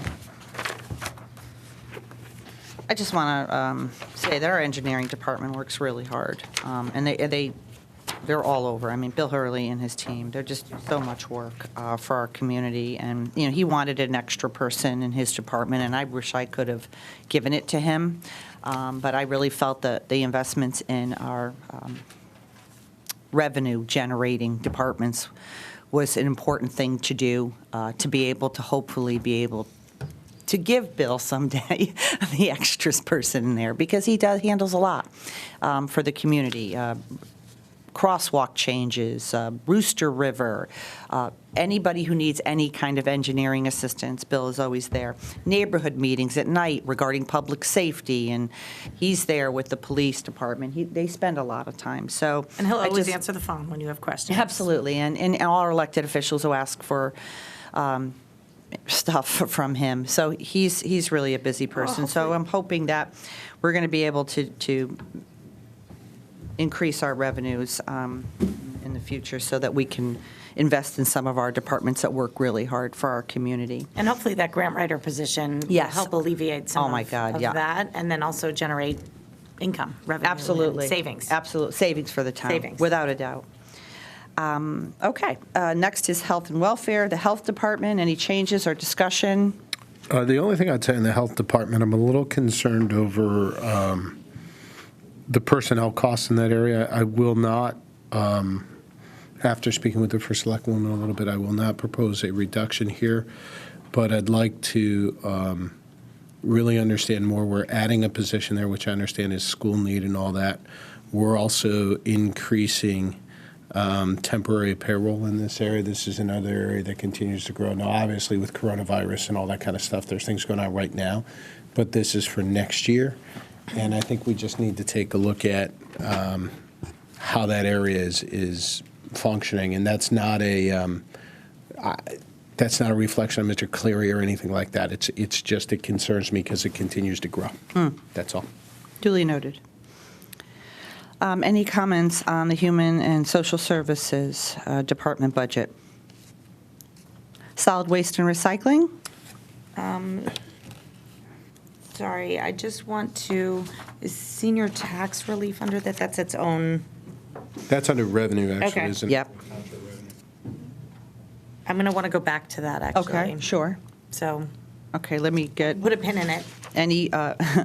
anything on solid waste and recycling? Just to say, it's very concerning, and I know people had asked about that there is just one company handling it. I mean, we're just in a really strange position in one of these mandates from the state, and I don't know what the solution is here, but it's a big line item in our recycling issue, just is. It's very remains concerning. A problem. And It is. so- And it's not just us, it's Yeah. every town in the state who's handling this issue. And so I asked the governor, as I mentioned before, if we could, put in an executive order to waive the recycling rules, because frankly, the garbage that's leaving our state, no one's recycling. It's being sent out of the state, it's being burned in Pennsylvania. And so no one's bidding on these because these contracts are too high and the expenses are too high. So I'm going to continue to try to work with the state and talk to the governor's office and the commissioner of DEEP regarding this issue, and I'm hoping I can bring, I've been talking to Ed Bowman about bringing consortium of elected officials up to have a conversation with the governor's office about this issue more broadly, because this is a issue that's impacting our entire state. And I brought it up so people understood that it's something you are taking seriously. It's complicated, and it's very complicated. But thank you for Yeah. noting that. Park and recreation, culture and recreation, library, any discussion? Penfield Pavilion, Yeah, so there's one adjustment here. I did go through this with Mr. Calabrese. It's for janitorial expense. It's number 56130, if you recall the discussion on the floors. It's a minor reduction of $3,000 on janitorial expense. We were replaced the floors or replacing the floor for $6,000. We didn't take out the $3,000 that we spent on it, so I'd like to make a motion on that line item to reduce it by $3,000. Now, I thought this was for increased cleaning. It was, yeah, it was an offset. I'll second the motion for discussion. Thank you. As much as I didn't want to come up here, just to correct your statement, it was backed out, but we increased paper supplies, toilet paper, and all that. So that's why. That's a change from what you said the other day, though, right? Not from. It might have been what it said at the meeting, but then follow-up email that I sent to the board that was clarified that we added for those paper supplies. And then our conversation yesterday also mentioned that. $3,000 for paper supplies? Correct. So you put So it ended up being an offset there as opposed toward to. paper towels and Correct. toilet paper, So it's an even wash. You're not. It is. Okay. which are very hard to come by these days, apparently. Apparently. Okay. I'll withdraw it. Okay. I'll buy it. Park and Recreation? Yeah, I had a reduction here in buildings and ground maintenance of $5,000, 54320. This was the line item that went from 25,000 to 35,000. I said keep it at 30. That's too much of an increase this year. That's line item 54320, building, grounds, and maintenance. I'm seeing our What page? Park and Rec Director saying he's fine with this reduction. Well, So then if he's fine, I'm fine. I would say if he's fine, I'm fine. All right. Trusting the experts here. That's what I say. Okay, so then would you like to make the motion, Mr. Flynn? I did. Oh, okay, so you second? I second that. Okay. Reduce the buildings and ground maintenance 54320 and Parks and Rec by $5,000.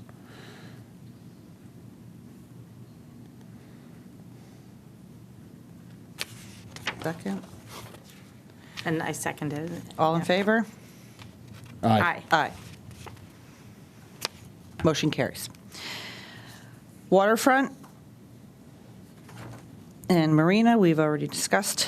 Yes, Linda. And Linda has. On the marina as well as the contingency? we did the change, the 50, yeah.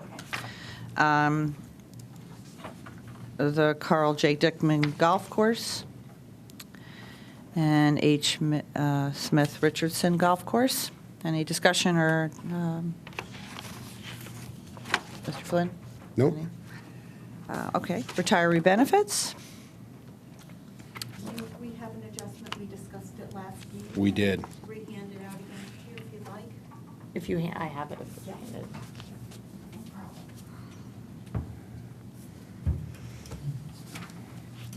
We're going to make those adjustments now. Sorry. We'll make the,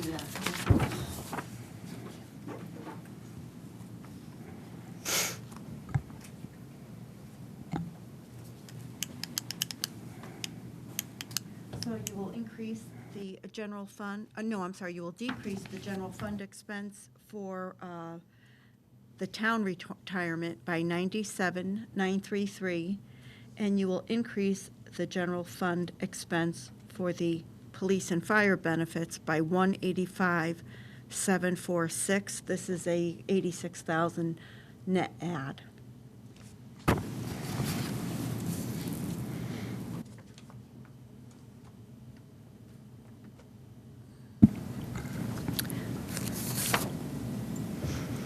Any discussion?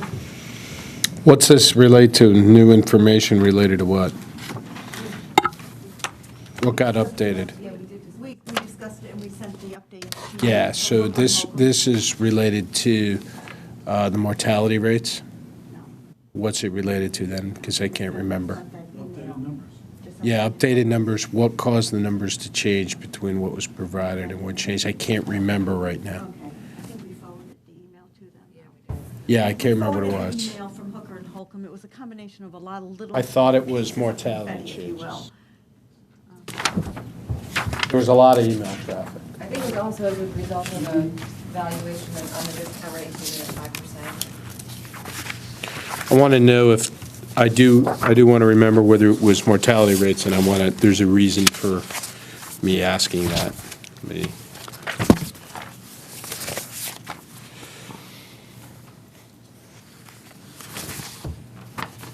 I can find it real quick and see how much paper we got. Can I ask, while we're doing this, will you be able to give us the number of overall,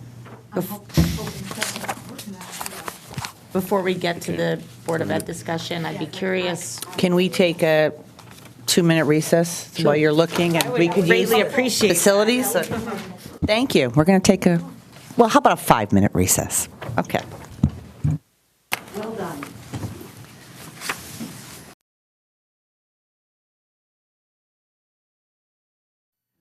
I hope everyone's saying happy birthday twice when they wash their hands, which we've all been doing. I hope everyone in our community is doing this. Okay, we are back. Mr. Flynn. Yeah, so first of all, thank you, Ms. Bozzi, for getting the memo that came on. What I was referring to was our retiree benefits. Mrs. Gardner passed out a change in our liability on the pension costs. And if you recall, a few days ago, I had asked for Hooker and Holcomb to be here. They can't be today, and their presentation isn't ready for the Board of Finance. The reason I did that is their presentations and their calculations are largely driven by adjustments that they make to their assumptions. And a couple of years ago, we had a rather long discussion over a change in mortality rates that they were using that actually drove a savings in our pension plan. Okay, so they adjusted the mortality rates and said, we get a savings because of those mortality rate adjustments. Unfortunately, the experience hasn't been what fortunately or unfortunately, the experience hasn't been what they thought, so they just had to readjust some of those mortality rates as well as some of the assumptions on the earnings, which is now causing this adjustment upwards. And I wanted to point that out because that's the whole reason to have them come before us at some point in time and have kind of the same presentation that they give to the Board of Finance so that we understand what the assumptions are that they use. Now, remember, the retirement boards and that, they focus on the investment side of the criteria, not necessarily all the assumptions that go into the actuarial calculation. That's something that the other town bodies need to pay attention to. And I just bring that up because we're getting hit with that right now. And it was a concern that we had a couple of years ago, which lowered the rate of contribution we gave in for a couple of years because of the change in those assumptions. And I just wanted to point that out, and I appreciate you guys bringing the information forward. And thank you. But to be clear, too, that they are also, the pension board looks at this very closely in their meetings, and having sat through. Yep. I think it was a 5-hour pension board meeting. They discuss it at length. Was it fun? It was great fun. You should join us. I've done before. It's much fun. And as well as the Finance Committee is in contact with these groups and are being updated regularly. Do you have any? No, I don't. I appreciate, I don't have this expertise, so I'm glad that Mr. Flynn, you're able to ask some important questions that allows us to, it shines a light and sheds, for me, it's informative and educational. So I don't have additional questions. And again, I think, I don't, actually, Jerry, I don't think you cover the pension board meetings, do you? No, we don't. Those are very interesting for the finance people. Would love to watch. Okay, so. So I guess we have a motion here to, and if you want, I'll make it. If not, somebody else can make it. I'll do whatever you guys want. Go ahead. All right. Make a motion based on the information provided by Mrs. Gardner from our pension actuaries to reduce the general fund retirement contribution. The object code is 52310 by $97,933, and increase the police and fire retirement benefits object code 52311 by $185,746. So that's a decrease to one of $97,933 and an increase to another of $185,746. For a total add of? No, it's 86 something. or other. 86 Oh, 86. and change. Okay, I'll second that motion. Further discussion?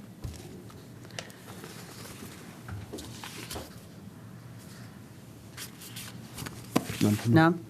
Nancy, Thank do you you. have I any? don't, as I said, I do want to go back to revenue side because I just forgot to make a comment, something that, on senior tax relief. Okay, you want to finish this and then Okay. we'll go to that? Yeah, Okay, so we have a motion, there's no further discussion. All in favor? Aye. Aye. Sorry, aye, sorry. Motion, that's fine. Motion passes.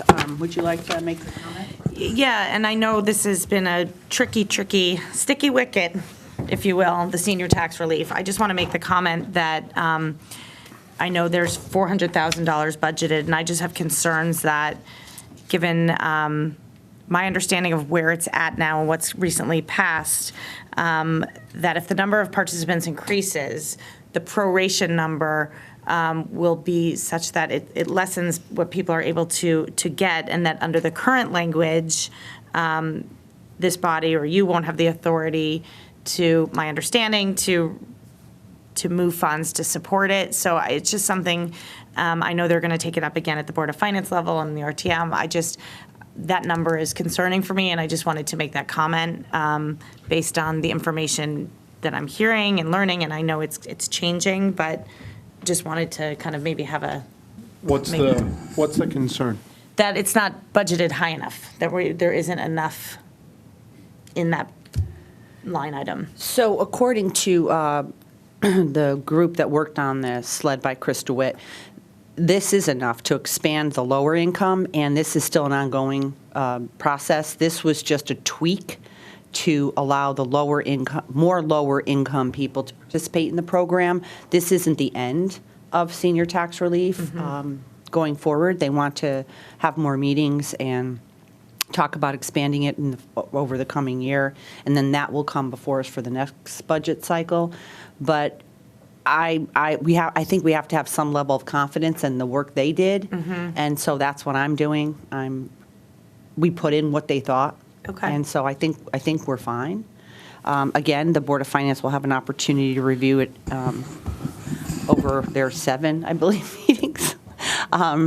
So if there's changes that need to be made, I would imagine they would make it. And Chris serves on that, so he can speak a lot to the Board of Finance about the work that they did and the calculations more closely, I think. Yeah, and I have not been intimately in the weeds on it. I just know that it has been something that's gotten people have paid a lot of attention to this, and it's time that we really do something. Absolutely. And I think this is just an adjustment to the program to allow more lower income people to participate, and that they're still going to be going this coming year on expanding it even farther.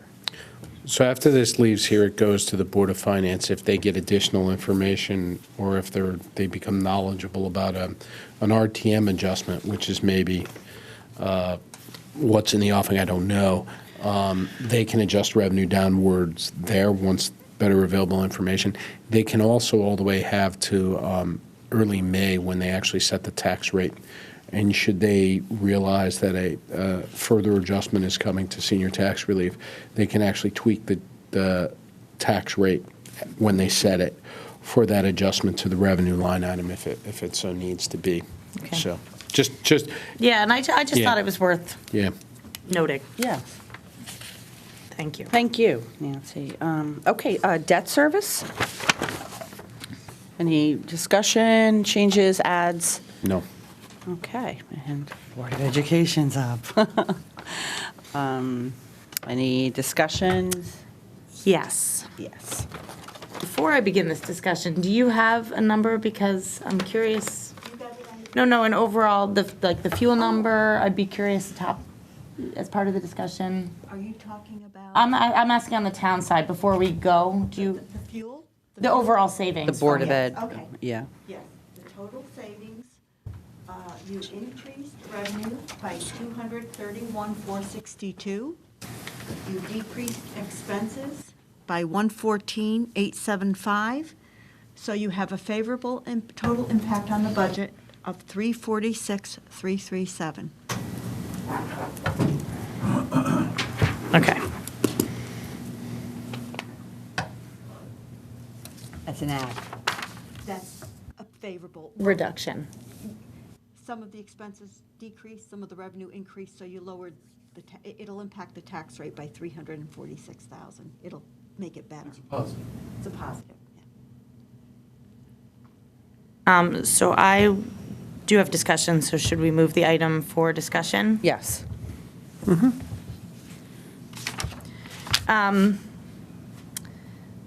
So I think the budget book is really more than the dollars and cents reflected in here. It's a narrative. It tells a story of who we are as a community, and really is reflective of the vision that you have for the town. And I agree with a lot of your narrative and of that story. But for me, the Board of Ed piece is not reflective of that reality.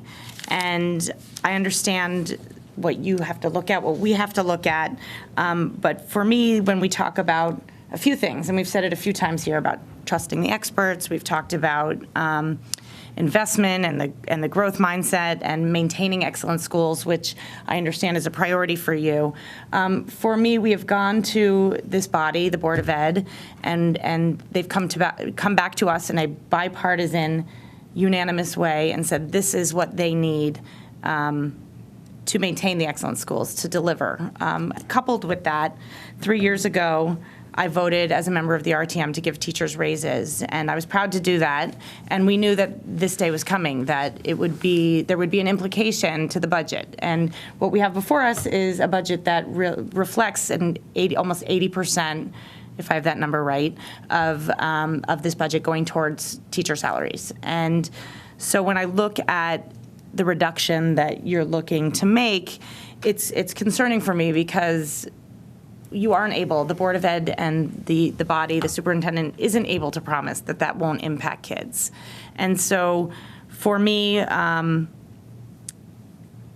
really is a stopping block in terms of supporting the overarching budget, because I really, at least for this year, I hope that next year when we come to this, that we've gotten to a place where the conversation has happened, where we don't have to have reductions, because we've all been in the conversations, and I think we have an opportunity. It's a new administration.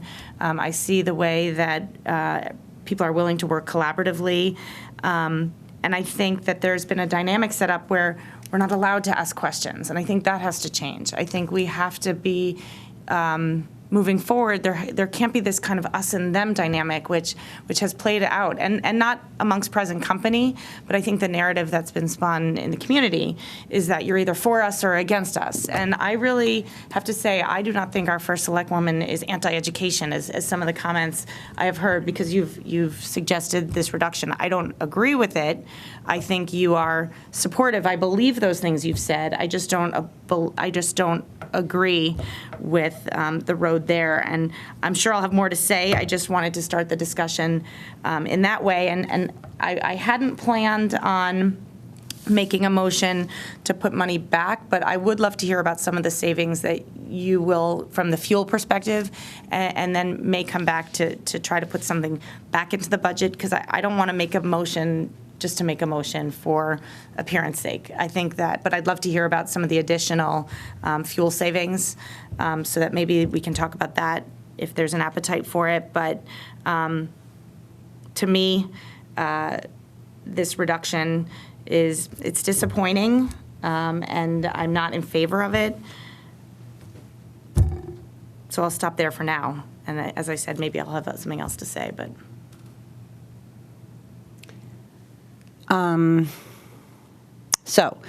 Thank you for your comments, and I understand where you're coming from, and I think you understand where I'm coming from. So I look at it holistically, and as I mentioned in my comments prior, is that our town side of the budget has been neglected for what I would say for about 20 years. And so when coming into this position and seeing the lack of investment in our departments that serve a whole lot of people in this town, I felt comfortable making a $600,000 reduction. And just to be clear, it's almost $188 million budget. Add in $25 million that the town spends for the education, 25 on our side. That's $213 million. We're looking at way less than 1%, a third of 1%. And if you do the 215, it's even less. I'm assuming I'm going to have reductions made to my budget, and I'm going to have to make it work. I have, and I've said this before, I have full confidence in our administrators. I have worked with them as a Board of Ed member for 6 years. I've seen what they can do firsthand, and I've watched them be able to absorb and make changes in situations we are facing in this town. I have confidence in them, I do. And I believe, and I wouldn't do this, I believe that they can make these changes, these reductions, these adjustments without seriously impacting our students' ability to be well-educated and have a good experience. And I really wouldn't have done this if I didn't think that. So I was encouraged to make much greater reductions to the education budget, and I did not. I stood firm, and I believe that the $600,000 is an appropriate reduction that can be absorbed. So that's where I am on this. And to be perfectly honest, I have the opportunity to share what's happening in our town through the newsletter, which is almost 30,000 residents. And I get a lot of feedback from those newsletters. And I have to say, overwhelmingly, people have asked me to reduce it further.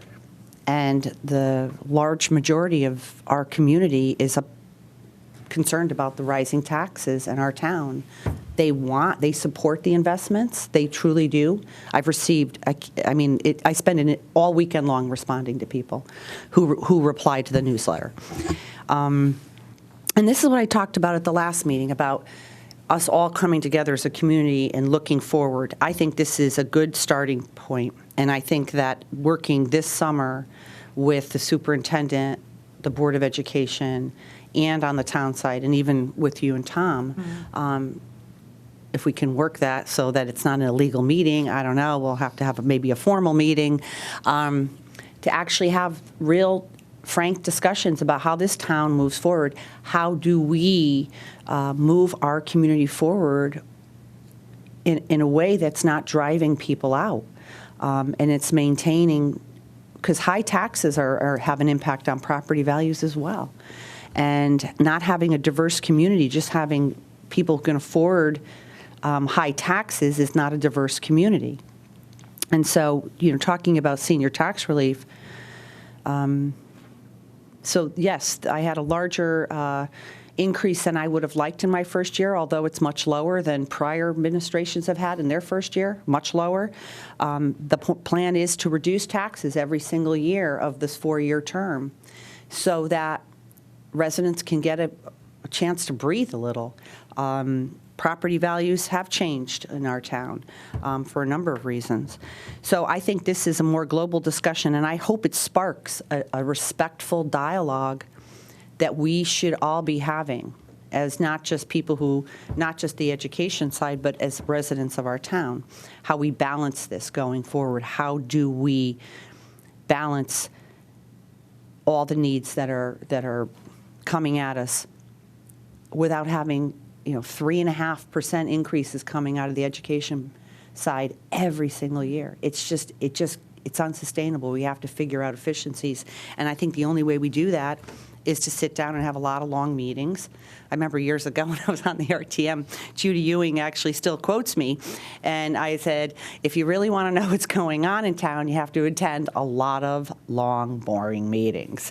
And we need to have a lot of long, boring meetings going through this in a real honest way to come up with solutions for everybody in the town, because like I mentioned before, it shouldn't be, like you're saying, it shouldn't be anti-education, pro-education. We're all residents of this town. And again, frankly, the majority of people who live in this town do not have children in our school system. So we all have to be in this together. We have to support each other and come up with good solutions, creative solutions, and put the work in, put the real work in. And I'm willing to roll up my sleeves and do this work to find efficiencies that maintain a top-flight school system while also keeping our taxes in check. So those are my comments. Yeah. I would love to hear, just, I'm curious about any of the changes, the gas So just prices. for Linda, could you elaborate on the 346, 337? Those are the results of the changes we made today. Today. To both revenue and expense. Okay. So that's a net impact. And that was of the those fuel adjustments. costs on our side? Plus? Among all the Correct, other adjustments. Correct. And then you want to come up and talk about the education fuel costs? Thank you, Doreen. Or any other, if there are any other changes. Linda's calculation for fuel on the board side is correct. It's about $86,000. The information on the pension that she just gave me, is that the final? Yeah, no, it will never be final, but right now, you're correct. Best Okay, development. that's 5,000 more than we have budgeted. Right. You know, it's going the other way. We'll move. So right now, that's all we know of, Okay. other than the health insurance. And so can you just spell that number out again? The health insurance piece is a change of what? It's 800,000. So the 1.4, 800,000 is that. Correct. And then best available information now based on the fuel costs, you're saving another 80,000 in fuel costs. Right. Net. Net. Yeah. Net of the $5,000 going the other way. Right. And I'm sorry if I'm conflating something, in your weekly email, and by the way, I've seen some of those responses. Like, we're getting a lot of input, the first selectman more so, and a lot of it positive. And so that's why it becomes incumbent on us as individuals to really vote with the sense of what works best, because really, for every person that is saying one thing over here, we're getting over here. And so that's why I go back to my own value and the integrity of my voting record in terms of supporting the teacher contracts. I lost my train of thought. Oh, and sorry if I'm conflating. The letter that you got, or the letter that you sent out, talked about $100,000. That's what I had thought. I'm sorry. That's what I thought on Friday. Those are the numbers. Those are the number we thought, but now it's 86. Okay, so fuel. So it's just Okay. adjusted slightly. I didn't know if there was something different. Okay. On Friday, the number for us was 44,000, and now it just grew with this latest information. That's when it became 86. Okay. And also on the 800,000, that's the best available information at the time. That's subject to change when the state actually sets the rates in April, May.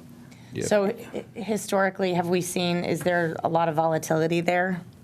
They've never done this before, where they came out this early with a statement that and a number of the 6.5%, because they're the ones, they supported a 10% increase when we started the budget process. They, along with Aon and many other districts in the area in Fairfield County that had to add the 2%, were adding a 10% increase. So, But it always happens each year that we get best available information as it goes through the process, and it gets adjusted based on that information. It could change by 100,000 either way. So that's my point. Fair to say then it could be 900,000 or it could be 700,000 in terms of the cost, but either way, that's going to Correct. eat into potentially what you're going to have to change on the operating side. So this year, for an example, for 1920, we were told to budget 7%, and it ended up being 8%. So when the board adjusted their budget in May, because we had a $700,000 cut through the RTM this year, we ended up having to add $250 to the health insurance because the rate, that differential in the rate of the 1%. So we actually had to end up cutting more than the $700,000 to make up for that. I would just also like to note that, we just added a nurse also on the town side. to accommodate the extra ECC students at Stratfield. So that's another cost that the town is once again supporting the education and the needs of our school children. So I just want to be clear that I think our town is very supportive, and we should be. Now, is that an ECC nurse at? That's an extra nurse at Stratfield. At Stratfield. We've added that to our budget. That's another staff personnel that we will carry on our side. So if I might, on the Board of Ed conversation in general that my colleagues had, a couple of things to keep in mind. Number one, the requested budget increase of tax increase of 2.58% or so, given the adjustments, and requested spending increase, which is above 3%, I think, in this budget as a whole, are both above the rate of inflation, which is a marker that we typically look at on the finance side.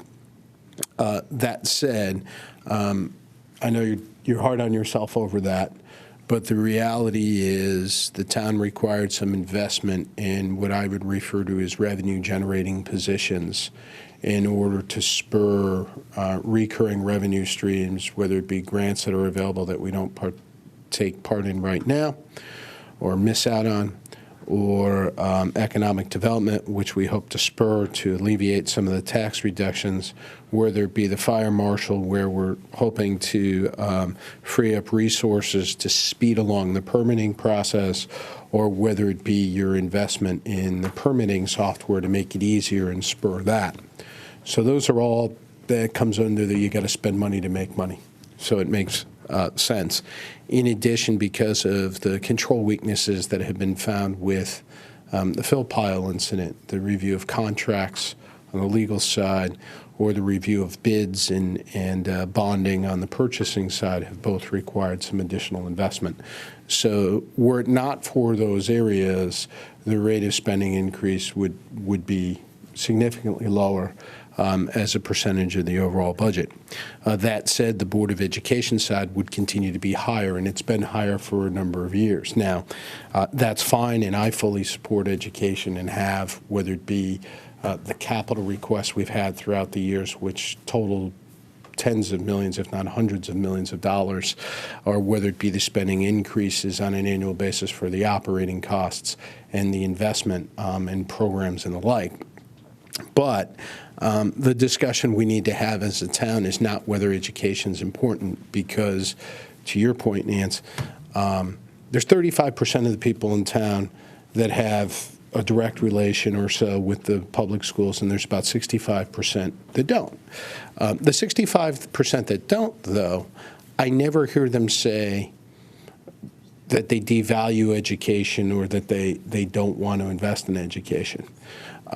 That's never the conversation, so it's not an us versus them. I think the discussion isn't, do we want to invest in education? I think what the discussion is really is, what can we afford to invest in education? And are we pricing people out of the town? Which is one of the reasons, and this is something that I've talked about for a long time, we do need better long-term planning and another review, an operating review, as well as a structural change review related to the Board of Education. Not the Board of Education, rather the education spending. And this was foreseeable. So this, when the teacher's contract was signed 3 years ago, there were many of us that stood up and said that when we got to this year, this was going to be a pinch point. So it's not like every year I keep on hearing, hey, next year, we got to get together and we'll do it again next year. The problem is next year never comes, right? And in fairness, the reduction, if you exclude the insurance side of this year, the $800,000, the reduction of $600,000 is actually 100 or 150, maybe it's 100, I can't remember whether it was 7 or 750 last year, less than what the reduction was last year, which is less than, I believe, 0.5% of the overall budget this year. So I am comfortable with it, but I do think we need to stop having this discussion on an annual basis, and we need to agree on what those guidelines and guardrails are over a longer period of time. Because it's not that people don't want to support education, it's that they want to support it to the extent that we can afford it. And anyway, the other thing is the Board of Ed has been really invested in, at least over the past 14 years I've been involved, well more than the town side, on both the operating side as well as the capital side. And we've really, in many instances, starved the town side of the house in order to fund that investment. And quite frankly and sadly, that bill is coming due in certain areas. So I just don't see them as mutually exclusive, and I think ultimately we're going to agree to disagree on this one, and so I don't have too much more to say. I think that there is no greater investment or no greater return on the investment than wholeheartedly investing in our kids, in supporting our teachers, and I come back to that idea of trusting the experts, verifying but trusting, and I think that the Board of Ed, it doesn't exclude next year, and maybe that time has come due. See, the experts are here to tell us what they believe. We're actually elected to prioritize and say what we can afford. So we've heard a lot about trusting the experts today, whether it be on this budget or other budgets. I understand the sentiment, but at a certain point, they're advocating for what their individual area responsibility is, where our global role is to advocate for the entire pie. So the expert can say, I need this, this, and this, and we can say, we can't afford this, this, and this. Well, right. I was just going to continue on to say, we are 2 months in this role, and that's a very quick time to really fully have an appreciation of where we are globally. And so that's why I said I think that the conversation next year will look really different across the board. I think we do need operating and structural reviews and audits, town side, Board of Ed side, but I don't see them as mutually exclusive. I'm going to give it a college try, given that there has been a favorable reduction, and make an amendment to put back $300,000 as a compromise into our Board of Ed side. So I don't know if do I make the formal motion? Sure. So I will make a formal motion by way of compromise to put $300,000, given our total favorable increase to or decrease, I guess, to the budget. So I move to put $300,000 back into the Board of Education budget. I'll second the amendment for discussion. I think we've been having the discussion, so I don't have that much more to say. I didn't want to kill your amendment on it. Well, thank you, I appreciate that. And I wasn't going to do it on the grounds of sort of like the political thing to do. I Sure. just really was curious if there is an appetite, and I understand what you're saying, but I just felt I would be remiss if I didn't try, at least for the compromise. Sure. I have no further discussion. Do you? No. So, I think, listen, I get it, and I admire you for doing it, but to me, this is something that can help reduce the tax burden, this 346, and that's my goal, right?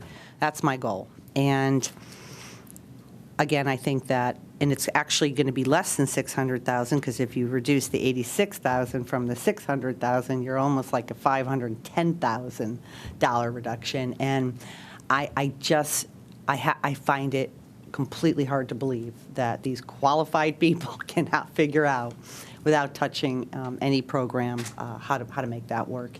And it makes us all better, I think. I really do. When you have to be very careful with money, you're very careful with money. And so I would rather use that money toward reducing the overall burden on our taxpayers, especially our seniors, which I know you care about. I do care about those seniors.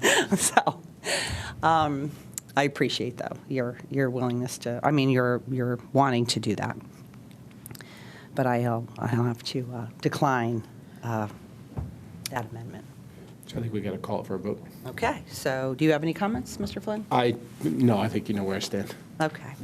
All right, do you want to say the motion? So I'm moving to put $300,000 back into the Board of Ed budget by way of a compromise. I don't know if I need that language, but I'm moving Toward the towards the $600,000 reduction.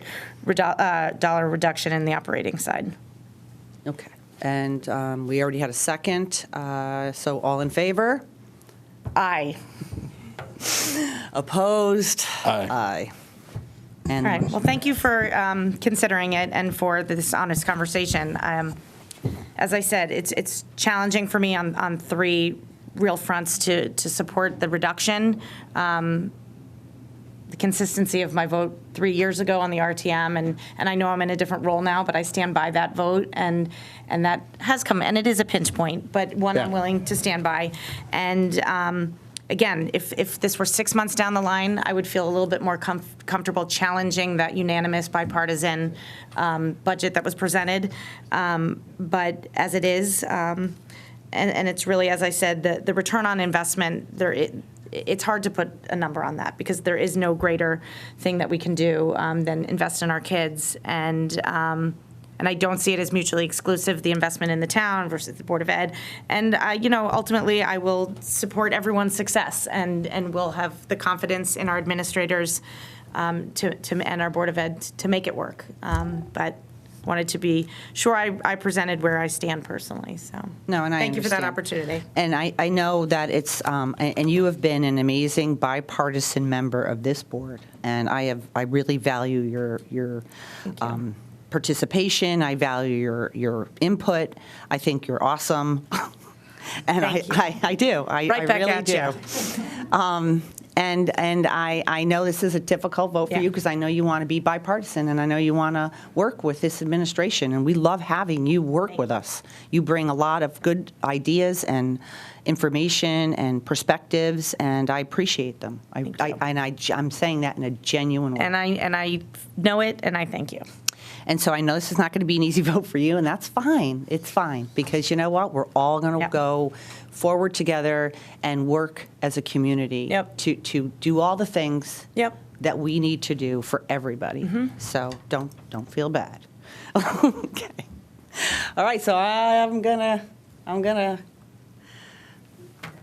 Mr. Bremer's got to. oh yes, overall Mr. Bremer, adjustment you here. do. That's right, because we need the bottom line number.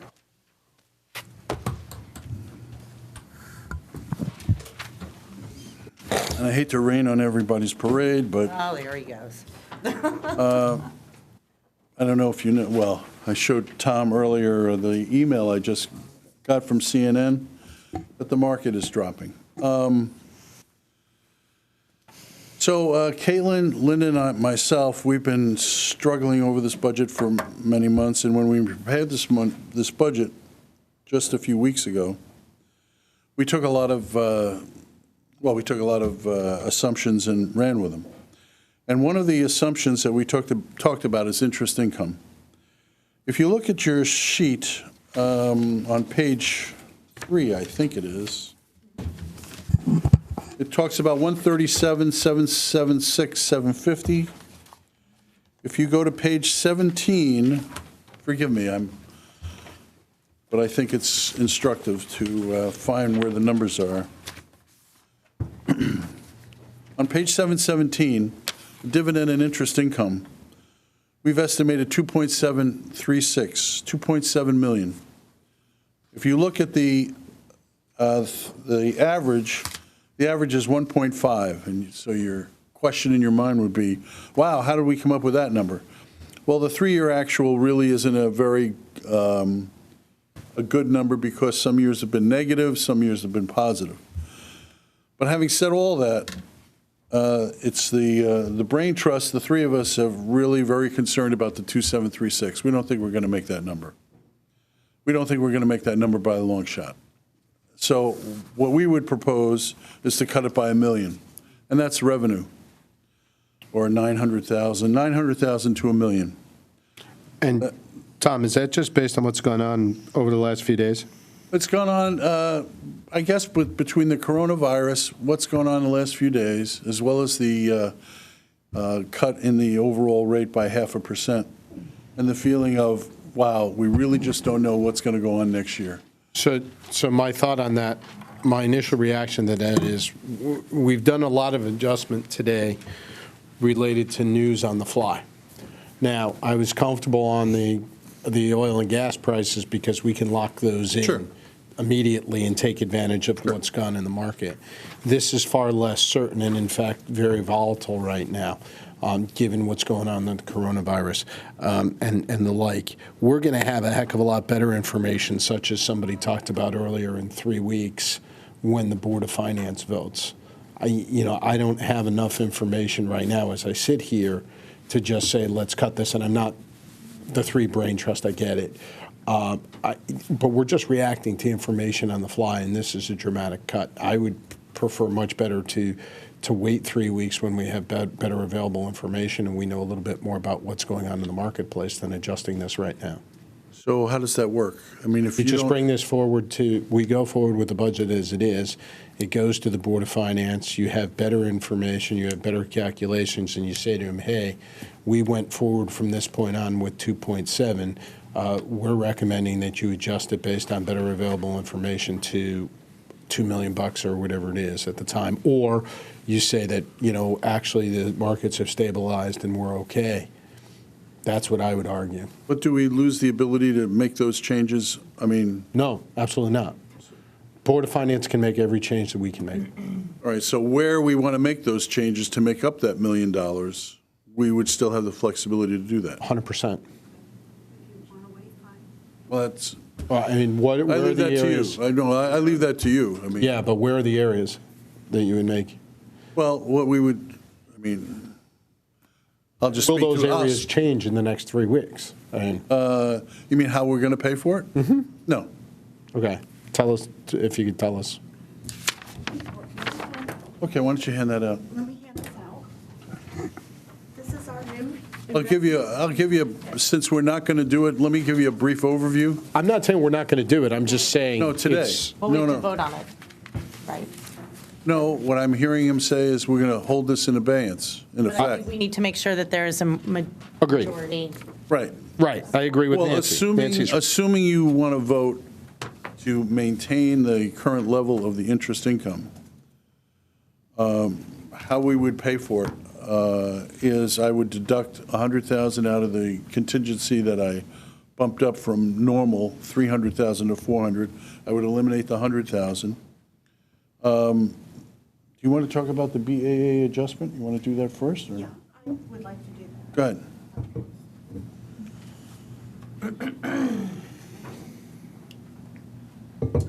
If you look at, please look at page 3 in your budget book.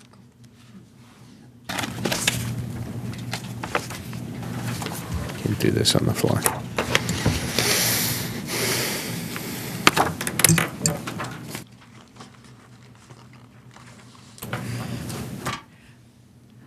We estimate the BAA adjustments that will occur between January 31st, when the assessor sets his grand list, and March 31st, which is the last day that the BAA is allowed to make adjustments.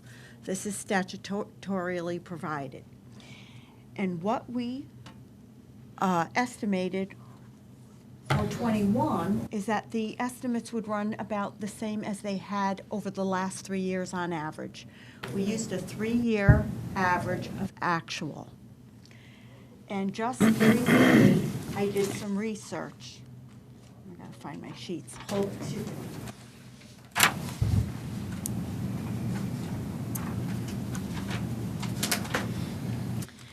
And I looked closely at the universe of assessments under appeals.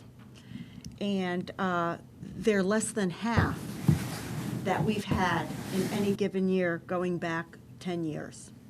So right now, that's tailing off because you're really at the end. You're living at the end of the results of the last reval. Right. Now, this will, of course, scale up after Next year. the next year. But this year, we don't expect a lot of people having their assessment appeals go under review. Right. So the universe is half. Even if we apply the same rate of reduction, which has been about 8.11%, that $11 million decrease in the grand list would drop to a $3 million decrease in the grand list. Now, that doesn't generate that much income. Right, because it's That a would generate calculation as a percentage. $200,000 or $300,000 more in income. But what I'm proposing is, that's a little frightening to go from 11 to 3. So I also did another method of analysis, and that's looking at the 3 years, looking at the rate of adjustment. And I think a better number would be 6.9, and I can hand out the sheet how I got there. That's just the average. Well, let me ask Right, you. really, it's just the average between the two methods. So, okay. So that only gets us to maybe, 250,000. That gets us About 100. 119,000. right. So, but what I'm saying, between that and the other adjustment Right. of 100,000 gets us about 220,000. Right. And you're saying we're going to be down about $1 million if we Right. take this Got your interest number. 340. So where's the rest of it? Well, you've made a 340 positive Right. cut or add in the budget, Right. So now that makes it 560. 560. And so you, and so, do you want me So to? 560 left. Why don't you do the overpayment credits? Okay. Back on page 3, you're going to look at total credits up in the revenue section. Total credits and reserves are $8,075,000. Within that $8,075,000, we also budgeted credits for returns of some overpayment of taxes.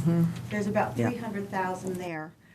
What I've done is I've taken a little lower collection rate because you take up that credit, you can take it in one of two places. Since our collection rate is 98.83 instead of 98.84, it's really not necessary. We could probably reduce those credits by that 320,000. With the intent that that has to be geared up in the year that the reval is going to hit. Right, But 20. for this year, it's not Right. necessary. We're tailing off on the last. So even if we just take 300, that's 860. And to answer your question, how do we get another 140? Makes sense. We would go, we'd have to go to an executive session to do that. But I- certainly can, can certainly pick that up. My recommendation is that we leave it where it is.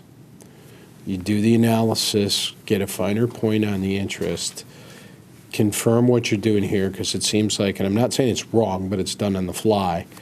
Confirm what you have here, bring it up before the Board of Finance, and allow them to do the adjustments as appropriate when they start meeting on this. I just want to tell you that I don't believe your investment analysis is going to change. I'm not me personally, No, I'm not I'm not voting to voting vote on on an investment analysis that was presented to me 8 minutes ago based on what's going on. These are significant decisions, and all of a sudden you're bringing into question some of the assumptions that go into this, which raise more questions than answers in my mind. And I'm just willing to say, you know what, pass it as presented and as calculated, allow this to ferment a little bit, redo the investment calculation, find the savings, be comfortable with it, and present it to the next body that can do the exact same thing we can do and adjust it. So That can would I be just? my recommendation. So can I just jump in? Obviously, this is new for me too, but would I be wrong, though, to say that they came up with these calculations, which makes sense to me? We have the numbers right here. And if they are off or if they change in some dramatic way, the Board of Finance still could make adjustments regardless if we don't change it or if we do change it. The Board of Finance can do exactly what we can do, so they can do these adjustments. No, but I'm saying if we Yeah, go with the these answer to your question is recommendations, yes. because they make sense to me, regardless if they're on the fly or not, they're based on today's assumptions, we know about them. And if we were to make these changes and then the Board of Finance takes it and somehow something changes or doesn't change, they still can make those adjustments. 100%. Right or wrong? 100%. I mean, they could say, you know what, we don't like what you're doing here, we want to do it this way. It's 100%, what you're saying is 100% correct. There's no doubt. What I'm saying is I've had this document for a week and a half, I've gone through it, and now I've just been told, by the way, the investment number, which we questioned, we're no longer comfortable with. And these numbers, which we've poured through, we're no longer comfortable with, you've got 10 minutes, let's decide whether these calculations are right. What I'm saying is, let's stay, what my preference would be is, let's stay what we've been presented, what we've documented, what we understand, let them go back and do the calculations and go before the Board of Finance and say, here's what we have based on best available information. You'll also have better information as regards the markets and the investment income. Right, and the but like. what I'm saying is that if you say that they can still make these modifications, and that's why this is like this. So for example, if we didn't have a Board of Finance and we didn't have an RTM, and we literally just had to make this decision based on what we know today, we would make that decision. So there still is the Board of Finance to be able to review it. I feel like we are a body as well, and we just heard information that we know, and our finance department, who does this stuff every single day, is making recommendations. I'm comfortable with taking those recommendations and then sending the budget down to them and let the Board of Finance say, oh, we like those recommendations, or something changed in the last week, and we are going to adjust them. They can adjust it any way they want. And it wouldn't matter, but it's like sort of ignoring what we're hearing. No, it's saying, I'm not ignoring it. No, I'm saying I would feel Right. like I'm ignoring it. And I go the opposite direction, where I say, I haven't had the opportunity to vet this information. And without the opportunity to vet it and review it for myself and understand exactly what I'm being told, that's being presented to me in 8 minutes, and that's not I think they're absolutely right to bring it up. I'm not voting on new information like that. That's my point is, and by the way, and again, that's no disrespect meant to the finance team. You're right to bring forward your concern, but it's too new to make this decision today. By that same argument, however, I think we've made adjustments today based on information that we got at 8:33, and we were comfortable with those. And I feel that since You're buying Sorry. those. Sorry, I didn't mean to interrupt. That's okay. But I feel similarly to the first selectwoman that we have this information. It's based on what we know now. To not act on it would be to sort of ignore it, and why not present? If literally the Board of Finance can do everything that we are doing here, why not present them with our sort of best information available? Because that's what, sometimes we have to make those decisions on the fly. So to the point about the adjustments we made earlier, those adjustments that we made earlier, we can actually go out to the spot market and buy and lock in those rates immediately, so they're not estimates. So they're locked in. Everything we're hearing here is, this is now our best available information. We're not locking anything in. We haven't seen any detail, right? This is, in the last 24 hours or whatever, what's gone on in the market, what's the investment, and we're changing significant numbers here on the side. It's all estimates versus on the other thing, we're locking it in. We're saying, we got the rates, we're locking it in. Here we're concerned now. That's what I'm saying. So can I ask with Linda and Caitlin, maybe you have is there a reason not to make the changes now? Is there a kind of an argument other than time and wanting it's new information and it's subject? Is there another good argument for why we can't respond to good? Is there literally any downside to it other than having a moment to reflect on it? No, I don't think there is. And what would your professional recommendation be in terms of? Well, I understand Tom wanting to review. And sorry to put you on the spot like that, I understand Tom wanting to review this. However, our cash flow is our cash flow. It's committed. So if, on the schedule I sent you, that 720 is locked in. When things mature, we have to reinvest them. We'll be reinvesting at literally a very low rate. There's no significant or appreciable income. Therefore, we did not add any significant or appreciable income. This is just the cash flow number. We may have a slight upside. However, after reviewing the rates where they are, we don't think there will be. The other accounts listed below that are actual rates. Those are actual rates. Those are actual amounts, balances in the accounts, and that's what they will produce.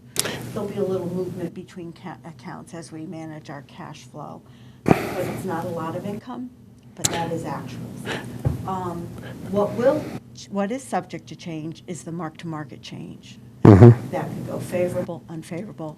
But again, we don't know can, what the that Board of Finance can adopt to that or adjust accordingly, so. Absolutely. I mean, that would be, I would be comfortable with making those changes. I'm So if we sorry. were, just to be clear, if we were to make these changes based on what we know today, and they change again, the Board of Finance can make those adjustments, right? Absolutely. Absolutely. Actually, what was interesting is there's 3 lines here, there's 3 accounts. They sum down and they come to the total investment income of nearly 2 million. We're actually asking you only to make an adjustment to the revenue line 44001. So we're not touching the market change, and we may be coming back to the Board of Finance and saying, oops, we've got to adjust that. We feel very comfortable with 44001, the estimated income.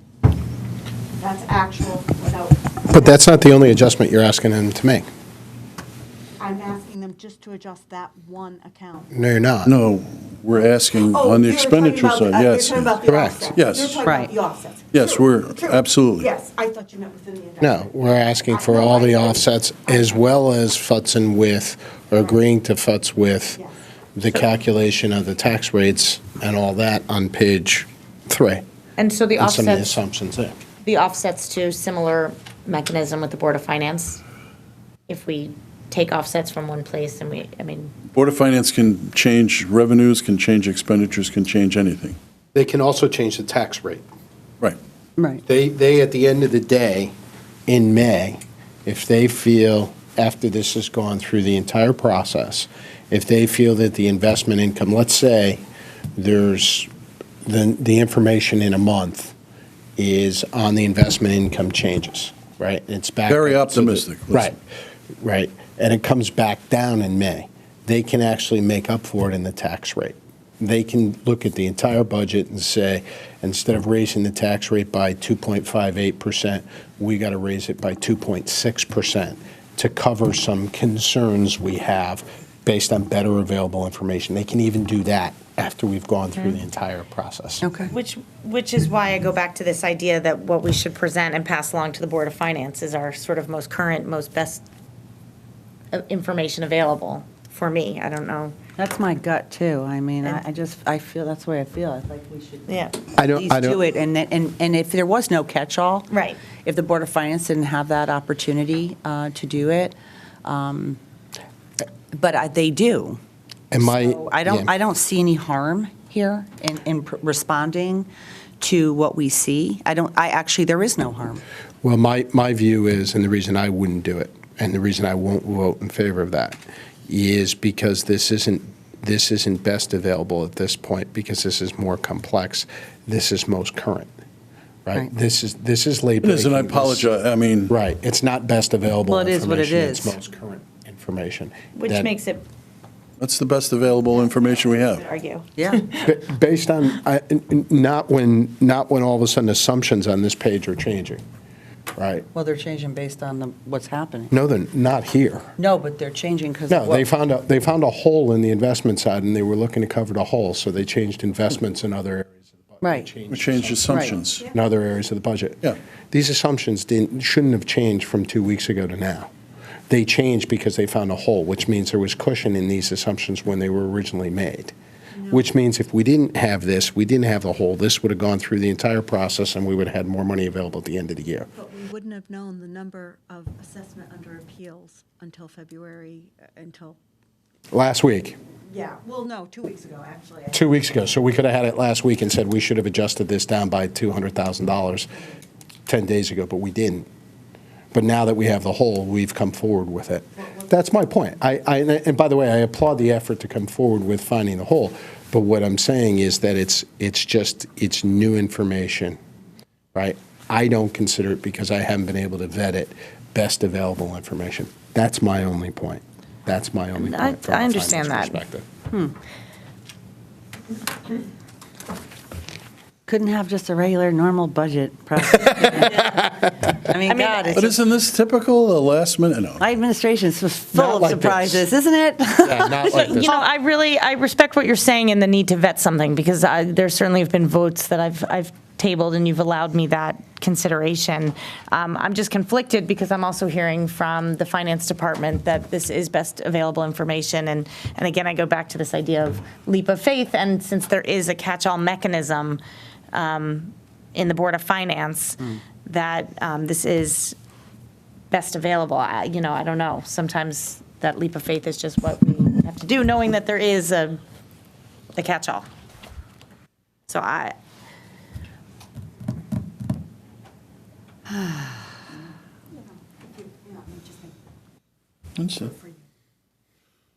And That's my again, it's, for me, I respect your need to vet information. I just wish there was then, like, we could come back and say, but we don't. We do have to vote to either send it or not. And so I feel like this may be one of those times where that luxury may not be available to us.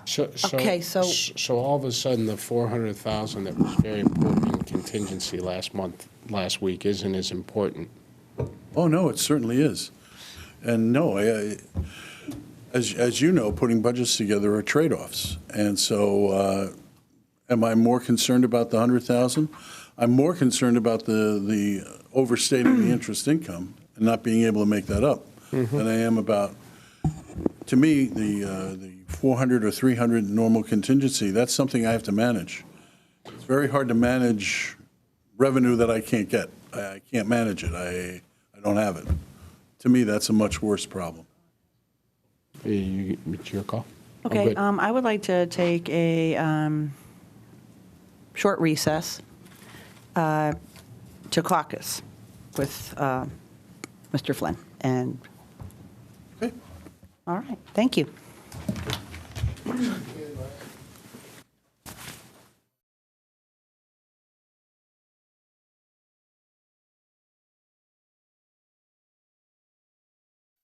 Okay, we're back into session, and we were discussing investment income projections that are changing every day, especially now with the volatility of the situation with the coronavirus and the stock market. And so the advice was from our finance department to make adjustments to handle the changes of investment and interest. Due to the discussion that we had, I would have been happy to make that adjustment based on the information that was made available today. But Selectman Flynn said that he thought that the Board of Finance could make these adjustments. And I suppose it's one half dozen or the other, right? So either we would make them or they would make them, but either way, they would be made. So I am comfortable with allowing our budget to remain intact, minus the 346,337 reduction that we voted on, and move the budget forward like that. Okay. So, can we, Linda, can we get a number? I mean, just I will give you a total number on the appropriation side. a total number. Also, can I get the, what would be the ultimate reduction of the Board of Education budget with the $600,000 reduction? Yes, well, that, let me do the Board of Ed first. It's not a reduction of the budget. It's not The as your- interest, the increase. That reduction was already reflected in the first select woman's proposed budget. Right. And that number is and remains 187,358,852. And would you, just for my own clarification purposes, what is the number that the town spends on education for the education? 24.6 million. 24.6 million. million? Right, for public schools, and that does not include the private school bus transportation or the private school nurses or psychologists or so forth. Why don't we include that in those? What is that number? State doesn't Got reimburse it. private. So What is that number? $1.6 million. $1.6 million. Up together, approximately. So 20, well, almost 26, right? Well, 20. Okay. That's non-public schools. You're right, non-public schools. Fairfield students, Fairfield students, right. right. Okay. Okay, and then the number, the Okay, other. the number you will be voting. Sorry, can we just, with that Board of Ed number, are we making, is that in, reflect, we're That's not gonna touching be- the fuel? We're not touching. Well, in my budget, it already had the reduction. Right. Of the increase, so that was already reflected in the printed budget. Okay. Yeah, we were just trying to identify places within that 600. So we're- That wouldn't touch the students. It just gave information to Right, them. for informational purposes. Okay, so the budget which incorporates the Board of Ed, as I've just said, the Board of Selectmen appropriations will be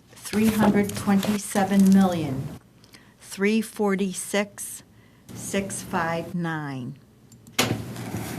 And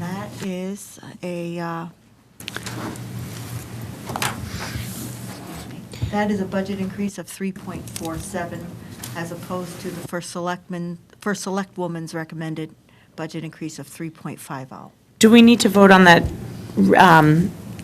the reduction, the 346, or You already the, voted on it in pieces, you're just going to vote on that one large number That's the number with the reflection of the reduction. Of the amendments, yeah. of the amendments. Do we have to vote on that amount? Okay. Of the expenditure amendments. That's the total budget, That's the education and Yes, town. yes. 327 million, 346,659. No, I'm Yes. sorry, did I give you the wrong number? You said 327, 346, 659. Hold on. I just want, no, that's not the correct number. I need to check. It's all right, take your Going time. between two different.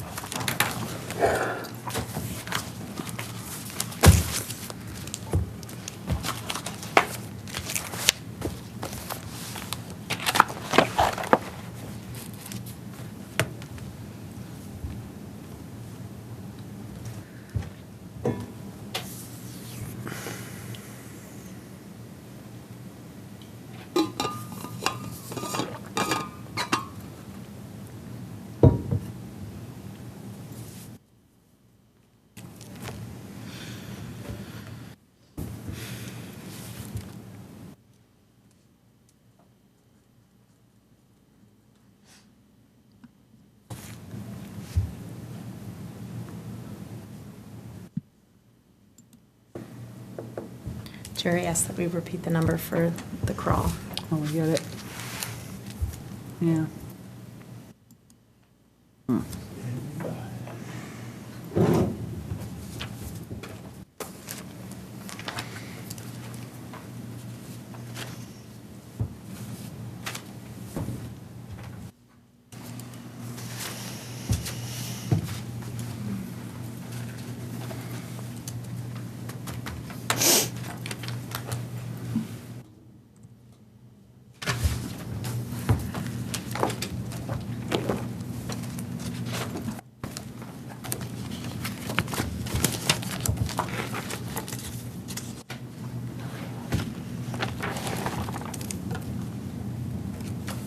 Okay, my apologies. This is the number. 327,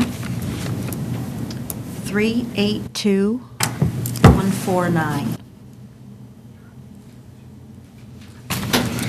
And is that still a 3.47? Yes, that's still 3.4. And what's the tax increase? Okay, the tax increase, now. Yeah. We also have 231 good in revenue for a total good of 346. That would bring your tax increase down from 2.58 to 2.46. You would have, your mill rate would be 27.45 mils, as opposed to the first select woman's recommendation or proposed of 27.48 mils. 2745? 2745. 2745 equals a 2.46 tax increase.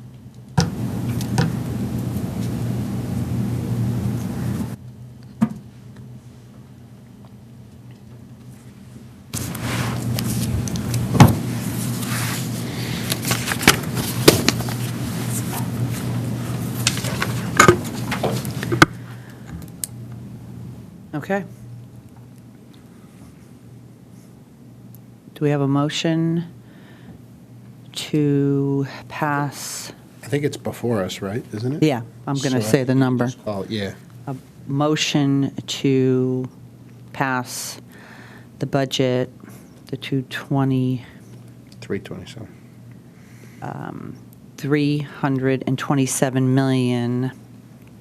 382,149. I'll move it. Move it. Second. You're seconding it? Okay. Any discussion? Further discussion? I'd just like to, if I might, first of all, I'd like to thank my colleagues on the Board of Selectmen for this process. It's the first time we've been through it together. I've enjoyed it. I do think it's been bipartisan, but more so it's been collegial. And I think it's a good group to work with. And so I think that I'd like to thank the first Selectwoman for her work on this budget and the thought that went into really the big picture items and your willingness to take the bull by the horns on investing in the town, which is something that hasn't happened in quite some time.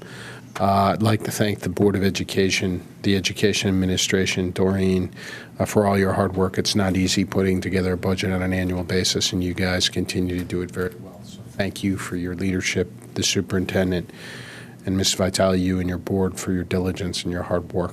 It doesn't go unnoticed, and I greatly appreciate what I know is a thankless job that you have sometimes. I'd also like to thank, under difficult circumstances, Mr. Bremer, Ms. Bossi, and Jackie for your work on the budgets. For Mr. Bremer and Jackie, it's your first time having done this, and I know it was going at it on the fly. You did a very good job. I thank you for your work as well as your collegial nature as we went through this. Caitlin, thanks as always for your diligence on this. And a special thank you to Mrs. Gardner, who is retiring after working on this. I've worked with Linda for 14 years on various budgets, and she's always, she doesn't bring the candies to the Board of Selectmen meeting like she does to the Board of Finance meetings. That part on that. But you've always done it with a smile on your face and a lot of hard work, so thank you for your efforts, and I wish you, on a personal basis, the best. You will be missed as you go forward. So, and thank you as well to all the department heads for your diligence and your hard work and for answering. So, that's my statement. Thank you. And I echo that, and I want to say thank you, ditto. And while ultimately I won't be supporting this budget, I do want to reiterate and echo that I support you and will embrace moving forward the process and look forward to continuing the collegial nature of our work and the bipartisan approach that we're taking, and just continue at times to agree to disagree, but to do so with robust and honest discussion. And as I said the other day, I'm grateful that you've allowed me the opportunity to be heard and support and to feel supported, even though ultimately we're not agreeing on this one. But I did want to say thank you to you, and I will move forward with a whole heart and an open mind. Thank you, and I thank you both. This obviously has been very different for me because leading a diverse community and the responsibility bestowed upon me by the people of this town is something I don't take lightly. I take it quite seriously, and I'm trying my best to do my best for our community. And I know that some people will be upset that the tax increase isn't as low as they would like it to be, and I agree. I would have liked it to be lower, but that is the goal of this administration, to serve all the needs of our community while also maintaining an affordability for everyone in our community. And I know we spoke about this before, and I can't help but think about it much more in my mind, and I said this at the last meeting, that we live in communities that are diverse, and I live in an older community with a lot of seniors that live around me. And, we all do our parts for our seniors in our community. You bring them over food, or you you shovel their driveway, you do things to help them out. And you get to know them quite well, or you bring them tomatoes from your garden, which I do. And people are having a tough time, they really are. And so I just want to make sure we're covering everything we need to do, and also taking care of the people who didn't, put their children through our system and then leave our town. They stayed. Because so many people do that. And there are a lot of people who stay. And, they want to be supported by our community as well.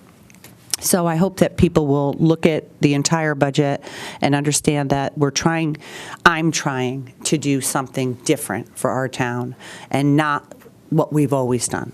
And so, and I'm trying to do what the people of Fairfield asked me to do, to lead an entire community toward a brighter future for all of us. So I respectfully submit this budget, and I hope that and I will say this again, I want our community to engage in respectful dialogue, to treat each other with respect, not just in person, but over email and on social media. And I will just say for the record, I will not be responding to any nasty or otherwise comments on social media.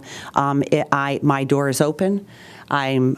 Jen was happy to schedule you to come in and talk to me anytime you want. Anyone in this town who wants to talk to me over the phone or in person about this budget or about any other matter, frankly, I'm open and willing to do that. And so I hope we can all, as leaders, set the example for our community that we should be moving into a more bipartisan and collegial and civil community. So with that, I will hold the vote. Open and all in favor? Aye. Opposed? Aye. The motion carries, and thank you very much. Thank you for everyone who's helped with this budget, too. And my kudos to my team. I think we have some of the best people in Connecticut working for Fairfield. So thank you all so much. We'll have to elbow. We can't shake. Elbow. And remember, wash your hands, sing happy birthday, and don't shake hands. There you go. Goodbye. Okay, we have to call for adjournment. Motion to adjourn? Second. All in favor? Aye. Aye.